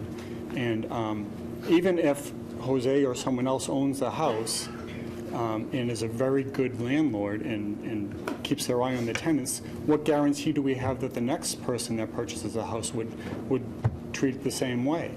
And that's really our concern. I think that's the concern of the people here, is the transient nature of having that many people in a house and what that could invite. But what my question is, what drives the transient aspect? What is the magic number in the context of the number of units? So the existing homes are two-family. Is it 3? Is it 4? I can't Or is guarantee. it the fact that it is believed that it's not owner-occupied? I think, well, I can't guarantee that every house is owner-occupied around the neighborhood, but it's much more manageable when you have let's say two families in a house than when you have 4, okay, to address concerns, to know who you're dealing with. I've been in situations where I've had to call the police. As a result of this problem? Not of this particular property, but of renters, houses that were not owner-occupied. How many units are in the home that you were in? How many units? It's 2. 2. Are both units rented? No, it's owner-occupied by one, and we're renting in the other. However, what you're seeing, I think, is a consensus that at some point it becomes unreasonable. And at some point, people start to have concerns that people are going to be coming and going. They won't have the same care for the neighborhood that now, of course, there's apartment buildings in the neighborhood, there's apartment buildings around there, but those are managed. You could have 3 units, Right. one of which is Now, you could owner-occupied. have 20, but hopefully that will be managed, okay? And we don't have a sense that it's going to be managed the same way when it's a 2-family or a 1-family as when you're opening up to 4 families. It's the management. Who's going to be taking care of it? Who's going to be keeping an eye on it? And the neighbors don't want to have to police this for them. I'm just asking the question, what is the magic number? Right. No, I mean, 4 families could move in there and they could be the best people ever. But we don't have that sense. We don't have that sense that opening this door is going to do that. Based on the way it's kept now? I haven't even seen the house. I'm just telling you based on the consensus of how people feel about it, our experiences with this kind of thing, what we're expecting to happen. And we don't think that the board or anyone else can really give us that assurance that we're looking for, that these kinds of things won't happen. Honestly, that's what it is. I can't give that assurance, Mr. Chair. I don't think any of us can give that kind of assurance. I'm just trying to get a handle on the nature of the issue, whether it's the number of units, whether none of them is owner-occupied. You could, in theory, have one person living with 3 renters, and does that make a difference? Well, even in the circumstance, even if it could be guaranteed that it was owner-occupied today, with 3 other units, there's no guarantee that it wouldn't be in the future completely occupied by tenants. Clearly, 4 units is double what's in that area, right? But if we said, again, if we said 20, if we said that he's going to put 20 units in there, wouldn't there be some expectation that there'd be some management at some point? I mean, at some point, it gets turned into an apartment complex, correct? Our bylaws guide that anything 5 units, then it's different, so. Right, but I think the community feels that going from a 2-family to a 4-family is causing a change in the character of the community. I think that's a sense that we have, and you're even hearing that from renters. Thank you.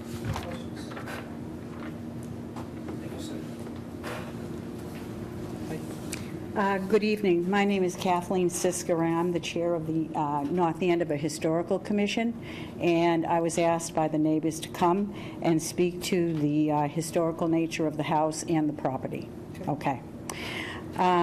Basically, I'm here tonight to support the efforts of the neighbors to keep the neighborhood looking as it does. That is historic and true to its 1860/1960 time period. This house is listed on the National Register of Historic Places at Mass Historic Commission in Boston. And the interesting and the nice thing about this house is not only is it listed, but it is listed intact with its original landscape. So by this gentleman putting 4 or 5 parking spaces on the right-hand side of this house, he is destroying actually the landscaping of this house. You know, we're fortunate in... Can you explain what that means in the context, being on the register and the Yes. landscape. What does that mean? Okay. In It has no legal punch behind it. When our towns, when the country celebrated our bicentennial, there was a law that came out from Mass Historic that every town had to list all their historic homes of a certain age, and it's called the inventory list. And this house is on the inventory list at Mass Historic. And as I said, the best thing about this property is that it is intact. There's many older homes in town that have been encroached upon, driveways, other buildings and all that type of thing. But this house is nice. And the fact is, it's right in the middle of downtown North Andover. I mean, most of the time people think of history as the big mansions, way out. And those of us who've lived here our whole life, and I know a lot of us have, I have, that's what you think of. But we have historic neighborhoods right in and off of Main Street. The other thing I wanted to add was that Machine Shop Village, someone had asked about Machine Shop Village. Well, as you all know, Machine Shop Village is called a neighborhood conservation district. That's what it is. If you were to draw a circle around Machine Shop Village, the outer part of that circle would start to be 3rd Street, Stonington. Those houses were actually middle manager houses of the people who worked at Davis and Ferber. So Water Street was the low worker. Those houses were 1835 all along Water Street and East Water Street. So when you draw that circle that is now the neighborhood conservation district of Machine Shop Village, just outside that is now what would be 3rd Street, Stonington Street, Maple Avenue, and all those homes. Those homes were the middle manager homes of the people who worked at Machine Shop Village. So even though this area is not a listed district, please don't get confused. It is definitely a historic part of our town. And in the district, would there be a significant change in terms of what could happen to the structure? One of the biggest things, which I was very happy to hear, that this developer says that he is not going to change the exterior of this house. If this house was in a district, that would be a given, okay? We have... Footprint and the siding. Exactly. The way it appears. Exactly. What we call in history circles, it's called sidewalk site. You would look from the outside sidewalk. We have 3 districts in our town. I won't go into it, but they're all basically sidewalk site. And what that means is if you stand on the sidewalk, what you can see if someone wants to change something on that view, you have to go before that district's commission to get permission. They could put a 1950 plate glass window off the back, and we would have nothing to say about that. It's called sidewalk site. So it is a historic area in our town. It would be very sad to see if this was a process that starts. I did hear from John Lyons that they perhaps are going to go forward and try to be a historic district after this in order to maintain their neighborhood and to prevent anything drastic happening to all these homes. So I would urge the board to not only, keep in mind that it is a historic house, it's on the inventory list at Mass Historic, but also the landscape. I mean, you're going to tar over that whole right-hand side of this house. It's going to take away some of the historic value of this house, even if they are still keeping the exterior. And honestly, as I always say, once it's gone, it's gone. Bradstreet School, we fought for Bradstreet School. I won't go into it. It's gone. It's gone. Nothing can bring it back. So if you make a decision, please make sure that you think about it a lot. I would prefer that you keep the landscape of this building too, because it's an in-town lot and it's intact. And it was built in 1863, right in the middle of the Civil War. Has this always been a two-family? Yes. It was built in 1863. As a two-family? Yeah. Asa Angia built it. And he built a couple of other houses down in that district. It's a two-family. It always was a two-family. And the other thing that is just fun to know, that used to be the boarding house for the teachers the single lady teachers at Thompson School. So it's got a history, and I won't go on and on. I could.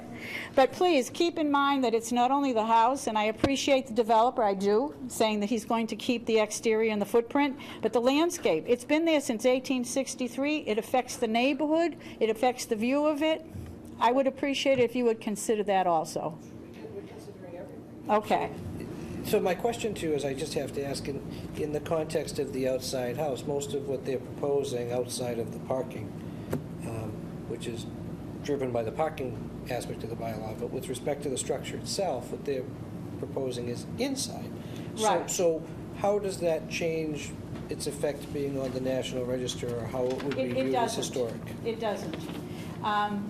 Being on the National Register is, it's kind of like an honor, unless you go one step further and you make all your neighborhood a district, then things change a bit more and you have a bit more clout, okay? We have about a little under 400 houses in our town that are on that inventory list at Mass Historic Commission.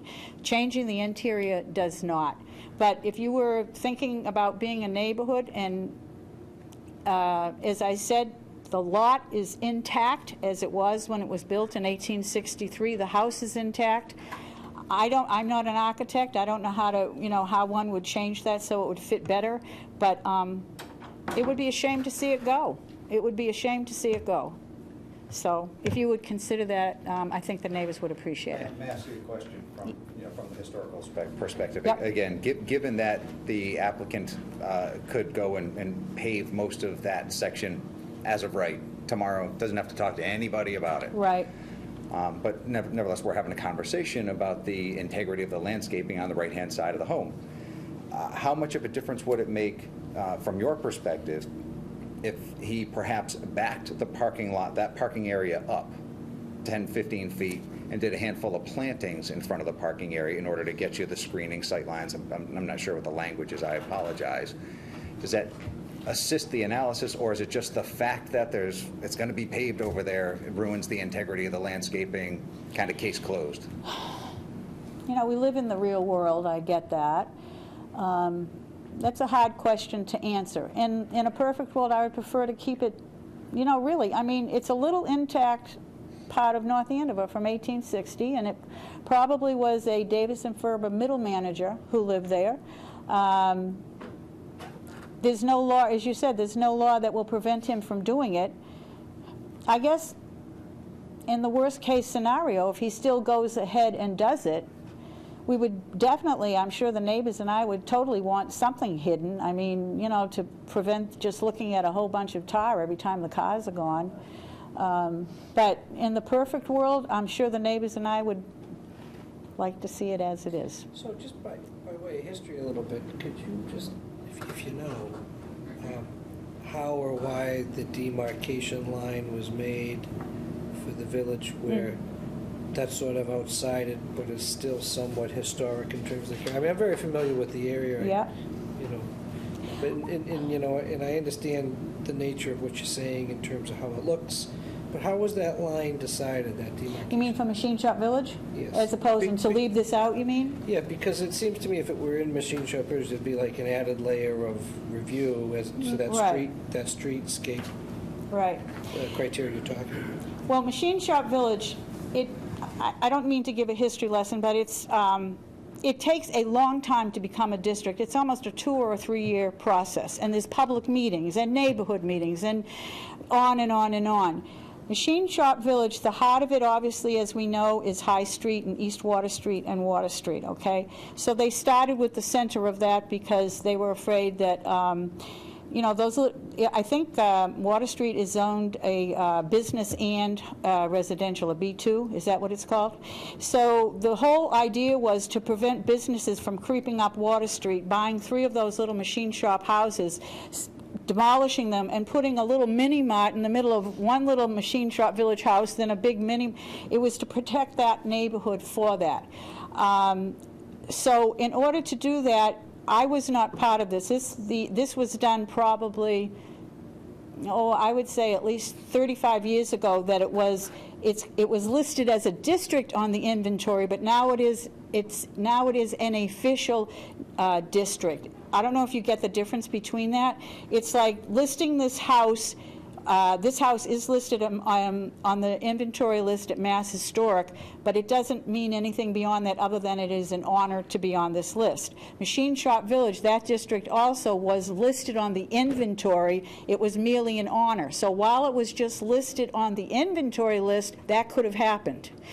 The fact that they decided to become a local historic district, a neighborhood conservation district, that's a district that has the least amount of restrictions. That's how, some people want the least amount of restrictions, and we get that. It's America, and you have, you're entitled to your opinion.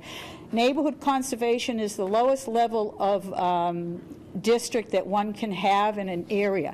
So they started out on those two streets, and they started to go out in a circle from Davis and Furbo, and the powers that be at that time just decided it would be all those little streets like Clarendon Street and all those little streets off of Water Street and all the way up High Street and up part of Elm Street also, because those bigger homes there were also the owners of Davis and Furbo were also in that area there. So it was an arbitrary decision. And the thing is, the bigger you get the district, the more you have to have, the neighbors all agree and all this. It's quite a big district as it stands, believe it or not. Stop. You mentioned the neighborhood wanting to try to become a district. Would this stop the neighborhood from being able to become a district if this becomes four-family? No, it would not. It would not stop it, but you would have. There would be more clout that you could have. For example, the one thing that this developer says, and I've worked with a lot of developers, and I don't want to besmirch any of them, but I've worked with a lot of them, and what they say and what they do sometimes are two different things. I understand that. So but if you this is approved and goes through, right, there's 4 units, right, the neighborhood could still become a district afterwards. Yes, it most definitely could. But I am here tonight to advocate not only for the house, but also for the landscape. People... Landscape isn't something that's completely irreversible, though.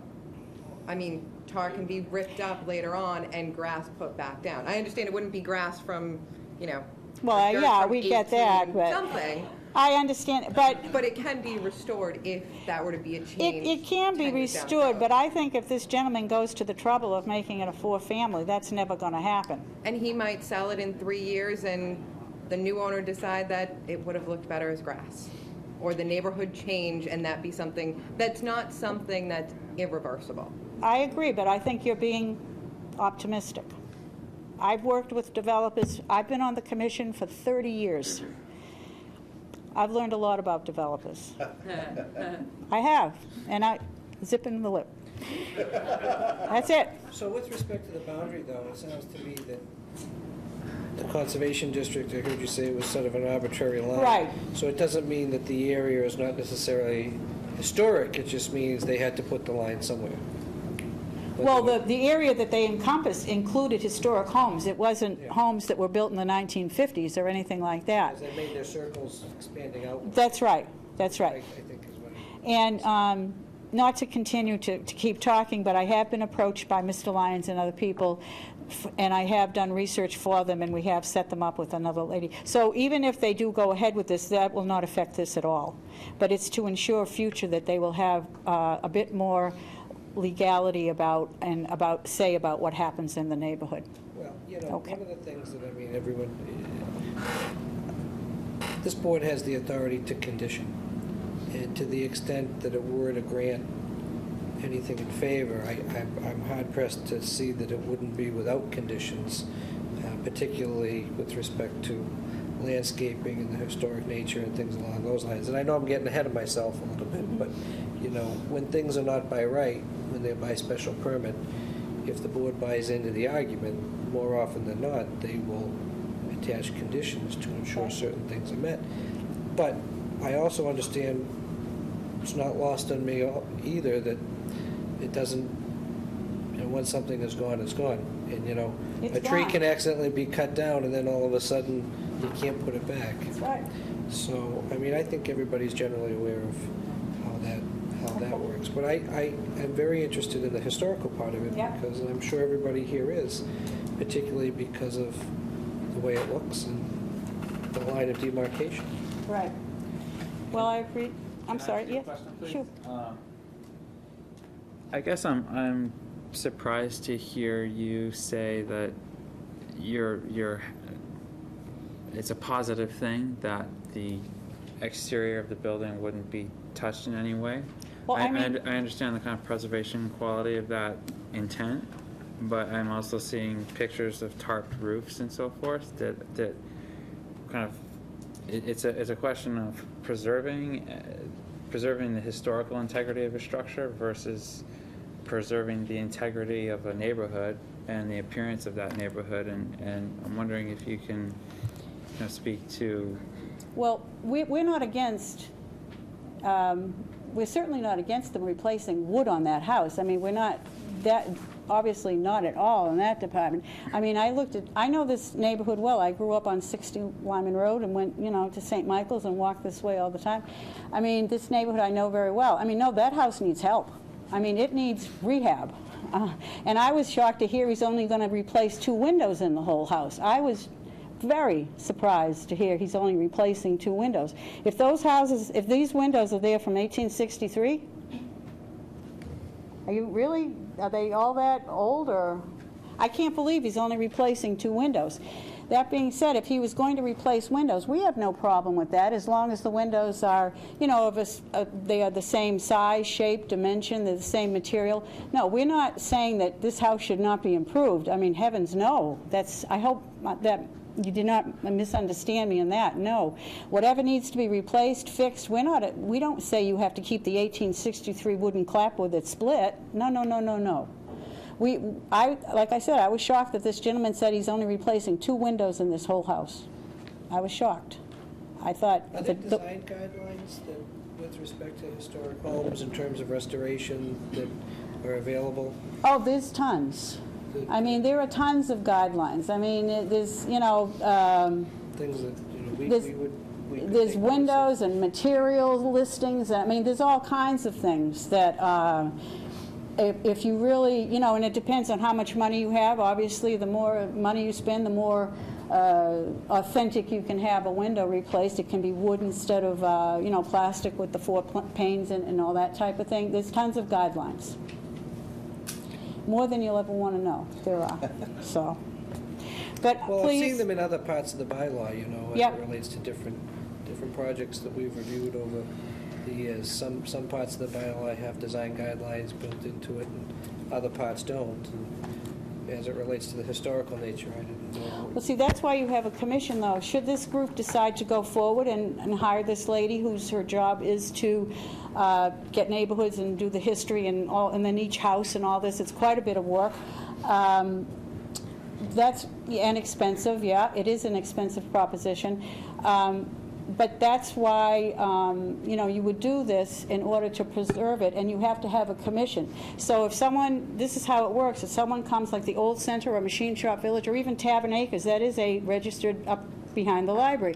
If someone wanted to change something from the front, there is they would go to the building director, Mr. Brown, and he would put it in, and something picks up in the computer that says this is a house on the inventory or this is a house in the historic district.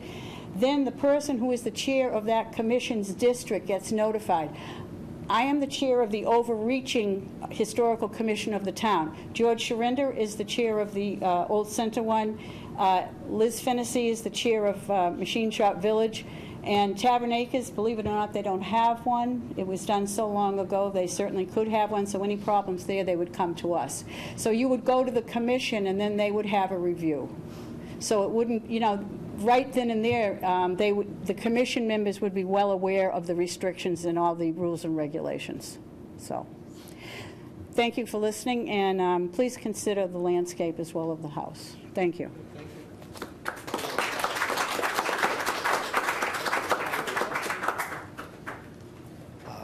My name's Joe Venuti. I live at 19 Milton Street. I'm on the list somewhere. You can dig me up. Thank you for your patience. You guys have been great tonight. I have a question for you. If this does go through, does this make it easier for future approvals of 2 families in the area to get converted to 4 families potentially? Or does it not affect that? How does that work? The best way I can answer that is I don't see the board reaching a decision tonight on... I'm just asking for consideration how that works. Well, the way it's supposed to work is every application that comes before us is treated on its own merits. That being said, the criteria is to look at the neighborhood and how it has an impact and affects the general character of the neighborhood or the effects on it and so forth. So I think, it's possible long-term, those types of things could play in. Potentially set a precedent for future decisions? I'm not going to use the word precedent. Okay. Because I don't necessarily think it's a precedent, because otherwise you have to look at the character of the neighborhood for every application that comes in. If this application came in 20 years ago, the character of the neighborhood may be different at that time. So you just have to go with what you have when it's before you. All right. So my concern is actually one of traffic, and having lived in the area now 12 years, which I know isn't a long time, St. Michael's, daily can cause problems. And yes, sir. And if there's an event at Conti, the street can be almost impassable. And now if you're going to start turning 2 family houses into 4 family houses, whether or not you have the parking, you're increasing the volume in an area that's already congested on a regular basis. And now you're talking about a safety issue. So drive by there sometime when one of those things is going on before you make a decision and think about that. I think it's worth your time. So, but thank you again for your time, guys. Thank you.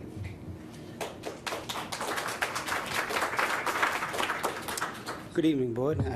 I'm Jason Davis. I live at 43rd Street, and I'm a relative pup in the neighborhood. My wife and I bought in 2008, and all my neighbors spoke wonderfully tonight, and I agree with everything. I just wanted to get up and request for you to deny it as well, and say that we wouldn't have bought, because we have 4 children, and we're looking for single-family homes, and we're surrounded by single-family homes. This is across the street, but it's directly across the street, and so I just wanted to say that we wouldn't have bought in 2008 when we did, if there was a 4-family across the street, whether it looked the same on the outside as it does now or not. Thank you for your time.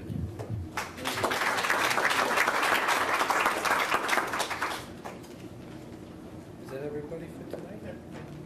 Yes, sir. My name's Frank Kirkpatrick. My wife is Kathleen Kirkpatrick. She owns the house. I just live there. I got a picture of the thing I'd like to give you. Sure. I think everyone has spoken with us. We want you guys and ladies to deny it. There's another one. Okay, thank you, sir. There's 2. It's 2 now. Oh, it's 2. There's one right at the end. You haven't heard me speak all this time? Thank you. I'm sticking up. Excuse me, what's your address, what's your address that your wife lives at? 45. 45? 3rd Street. I live there too. But you just live there? We would like you people just to vote no and deny the application. The other, pardon me? Are there any particular reasons? Really, they've already been spoken very nicely. So you agree with all the comments with respect? 100%. Yeah. Thank you.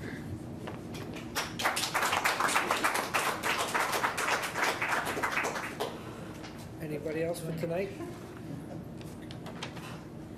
Okay, so, Mr. Sullivan, it's about 9:30. I'll give you an opportunity to address anything that's been raised, and then, my suggestion would be that, I think the board, I must speak for everybody here, but my inclination is that this would likely warrant a continuation, give you an opportunity to address whatever issues may be, see where things are the next month. That would be my, unless the board has any strong feeling one way or the other, that would be the way it's not unusual for these types of hearings to continue more than 1 month. I guess a lot of that would depend on whether or not your client is willing to agree to the time constraints, to waive the time or not, in which case, the board has to act within a certain period of time unless you agree to toll it. So I'll leave that up to you in terms of... Okay. Well, I've received input from the board tonight. I received input from the residents. I will go back to the plan, see what I can do. I just want to stress we're not changing the outside of the house, but I can look to do some things on site. I heard some concerns tonight not changing the landscaping. Well, that's going to be difficult when we have to add parking to this site. But there's things that they have, like turf stone that can be parked on, that grass can grow out of. You can maintain like a grass look to it. There's different solutions that I could try to provide a different type of parking surface to mimic what's there today. I think what I'm hearing from this group is no one wants to see a 4-unit building. Be respectful. My question, but I think our question to you is, I mean, this is your proposal. So, there's a lot of input that's come in with respect to the landscape and the historical nature of the building and neighborhood concerns, and we've taken in a lot. We've taken in a lot tonight, and I think that it's a good idea to reflect on that and see how that fits in with what you're proposing. I saw a picture of a garage that you can't even get into one of the stalls. Clearly, you can get into the other one. That doesn't mean so. Why don't you? My suggestion is you take it all in and you talk to your client and you see where you are with things as far as that goes. Good suggestion. So based on that, we'd like to seek a continuance from the board. Could I, Mr. Chair, just a couple of things? Heard a number of things loud and clear. I also heard that there is not insignificant opposition to the mere concept of changing from 2 to 4 units, which is not an uncommon result. I mean, we've heard dozens of those at a minimum.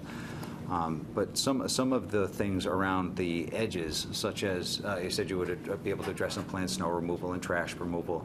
I haven't heard anybody say anything about drainage. I'm not inclined to press the applicant for something like that. There are parts of town where if you add 10 square feet of impervious surface, then people say that their basements are going to flood. I haven't heard that tonight. But I'm of a mind that a little bit of screening between 3rd Street and the parking area. I admire the applicant for exploring a less impervious surface than the bituminous surfaces that are in there. But what I think I heard loud and clear, not necessarily between the lines, but stated over and over again, is that the neighborhood is, yes, concerned about going from 2 to 4, but they're also concerned about the current management of the property. So if you can have a longer conversation with the applicant about what he intends to do, what his business plan clearly is to find 4 tenants. I totally get it. The other half of the business plan, the expense side of the business plan, is what can we do to make sure that 4 sets of tenants aren't more disruptive than 2 sets of tenants? What can we do to ensure that the trash stays on the lot? What can we do to have some noise barriers if there is such a thing? What can we do to just have regular, policing is the wrong term, but perhaps regular walkthroughs by a management company to ensure some of that stuff so that the neighborhood itself doesn't have to be the people that are picking up the trash and policing the noise and or other disruptions. So my expectation is, and of course there are no assurances that we can give any group opposing a change like this. There are no assurances that we can give that anything is going to happen in the next year, if and or when the building is sold. Or this owner gets hit by a bus and the thing just has to get sent to, the next of kin, for heaven's sakes. I mean, we just cannot foresee those things. All we can is think about the future, yes, but in the present context, try to get an understanding between the applicant and the neighborhood for what can we do to be better neighbors in the context of what is really a very mild growth of the project from 6 bedrooms to 7. Understood. I'll try to address some of those concerns when we come back. I appreciate that. Thank you. I think it would be helpful too. I think it would be helpful too. As part of what you're trying to achieve is to show the board how what you're proposing fits within the neighborhood in terms of similarly situated properties. I mean, I understand you can't hear me? I'll try again. So it would be a good idea for you to show the board how similarly situated properties fits with what you want to do within the context of the neighborhood. I don't know, we heard that there's not any other 4 families around there.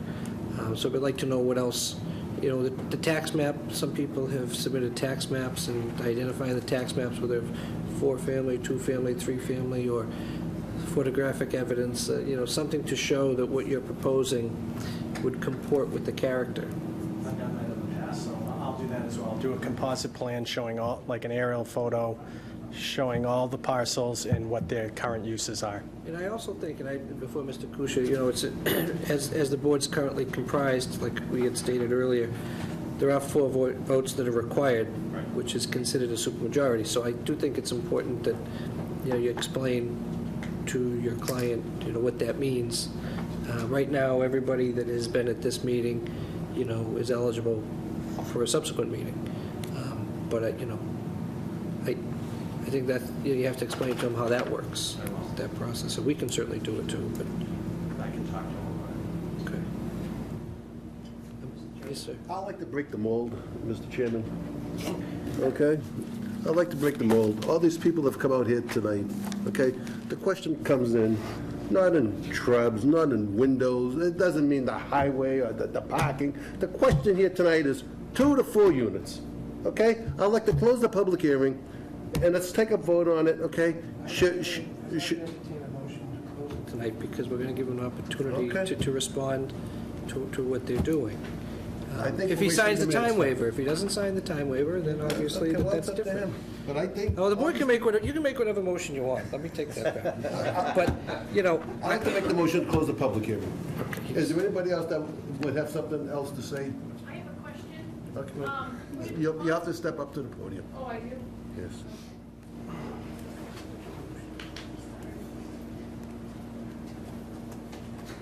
Karen Dargan, Mulcahy. I've lived in, my family bought the house in 1959. Which address? 57 3rd Street.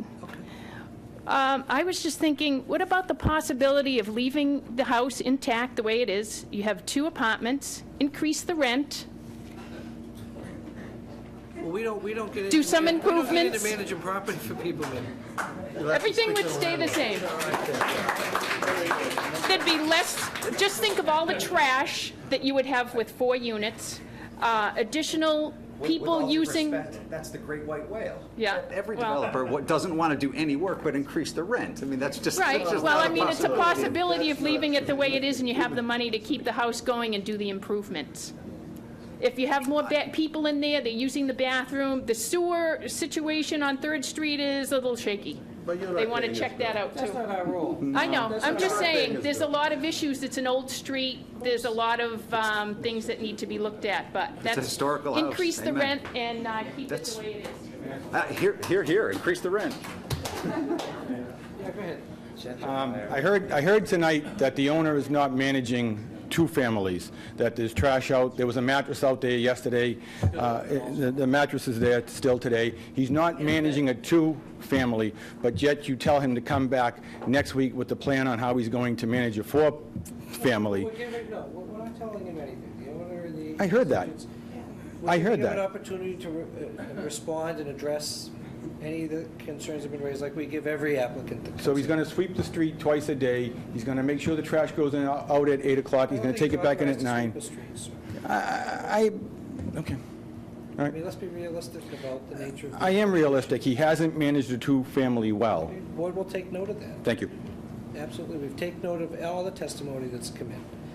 It's not uncommon in these kinds of hearings. I know it's a very impassioned crowd. I understand it's a neighborhood. I get it. I think everybody on this board gets it.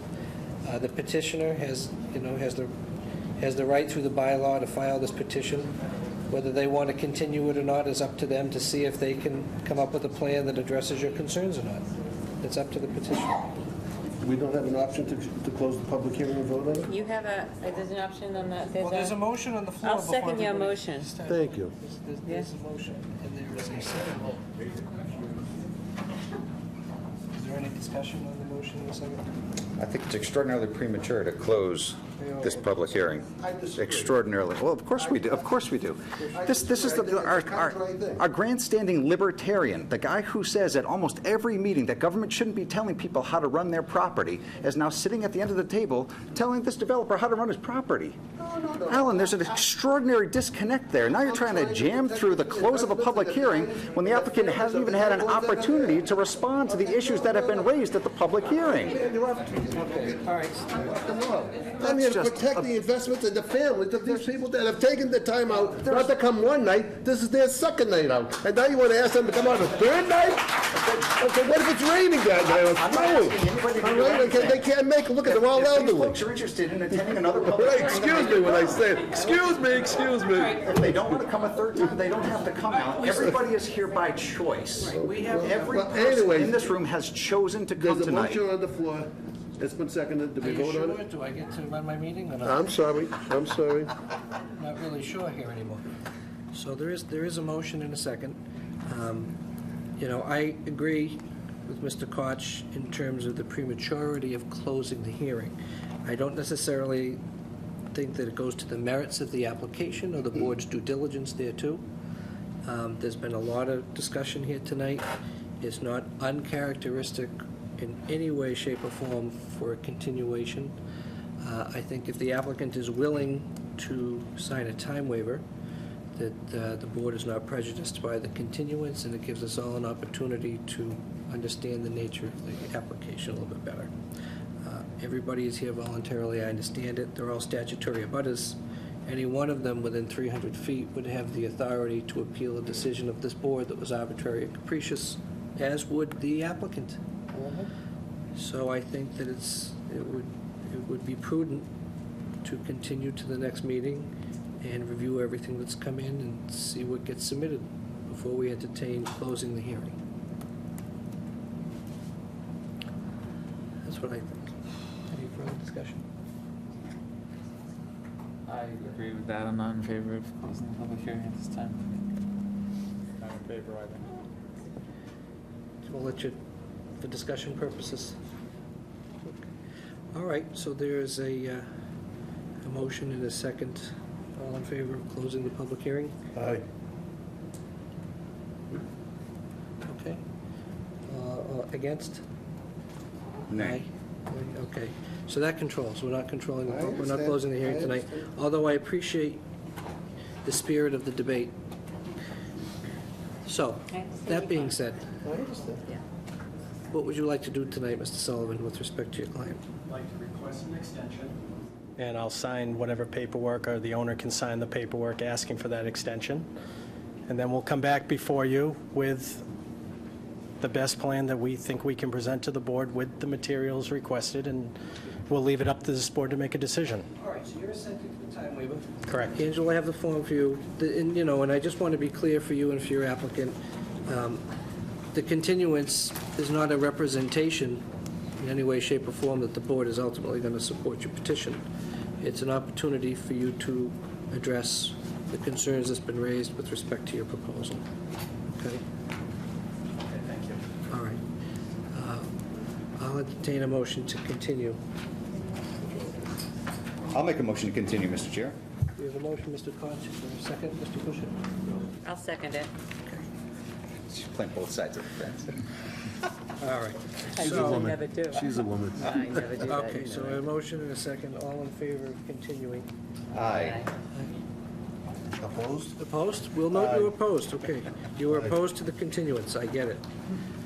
Okay, so the matter stands continued to the next regular meeting, which is October what? 13. October the 13th, okay. I beg your pardon? Have to do without her. Yeah, I don't know how we're going to do that. Okay, so thank you all for coming. We understand the nature of what's going on, and we'll see you next month if you choose to come out. All of your comments are noted in our record, in our minutes. Next on the agenda is the miscellaneous correspondence. 2 letters submitted from Dolores Smith. Second letter of intent. No different than any other part of the meeting tonight. No, it's expected. I yelled at them when I did it. I told them, shut up.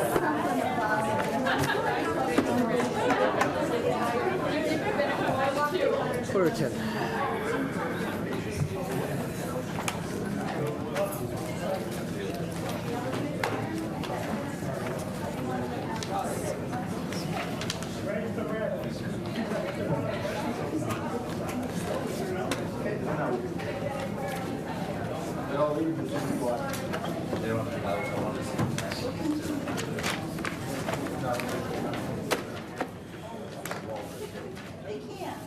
Okay. So we just note the letters that have come in with respect to the letter of intent and the chapel letters. And that's it. With that, we'll entertain a motion to close the meeting. So is Angela, wait a second, before we do that, is tonight your last official meeting with us? Yes.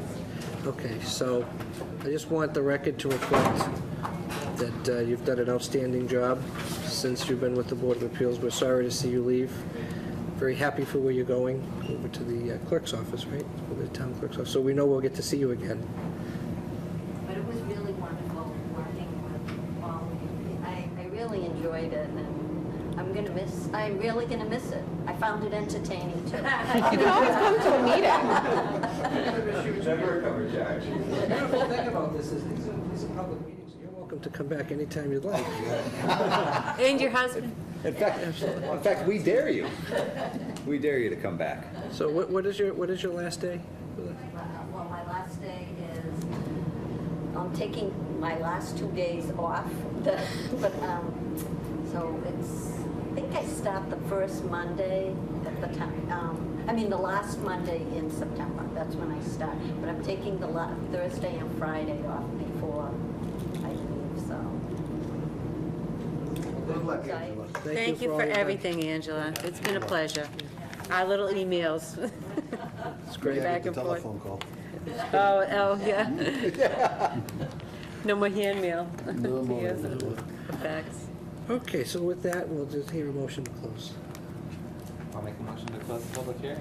Do you have a motion? Is there I'll a second that. All in favor? No, I got it. Just my thing tonight.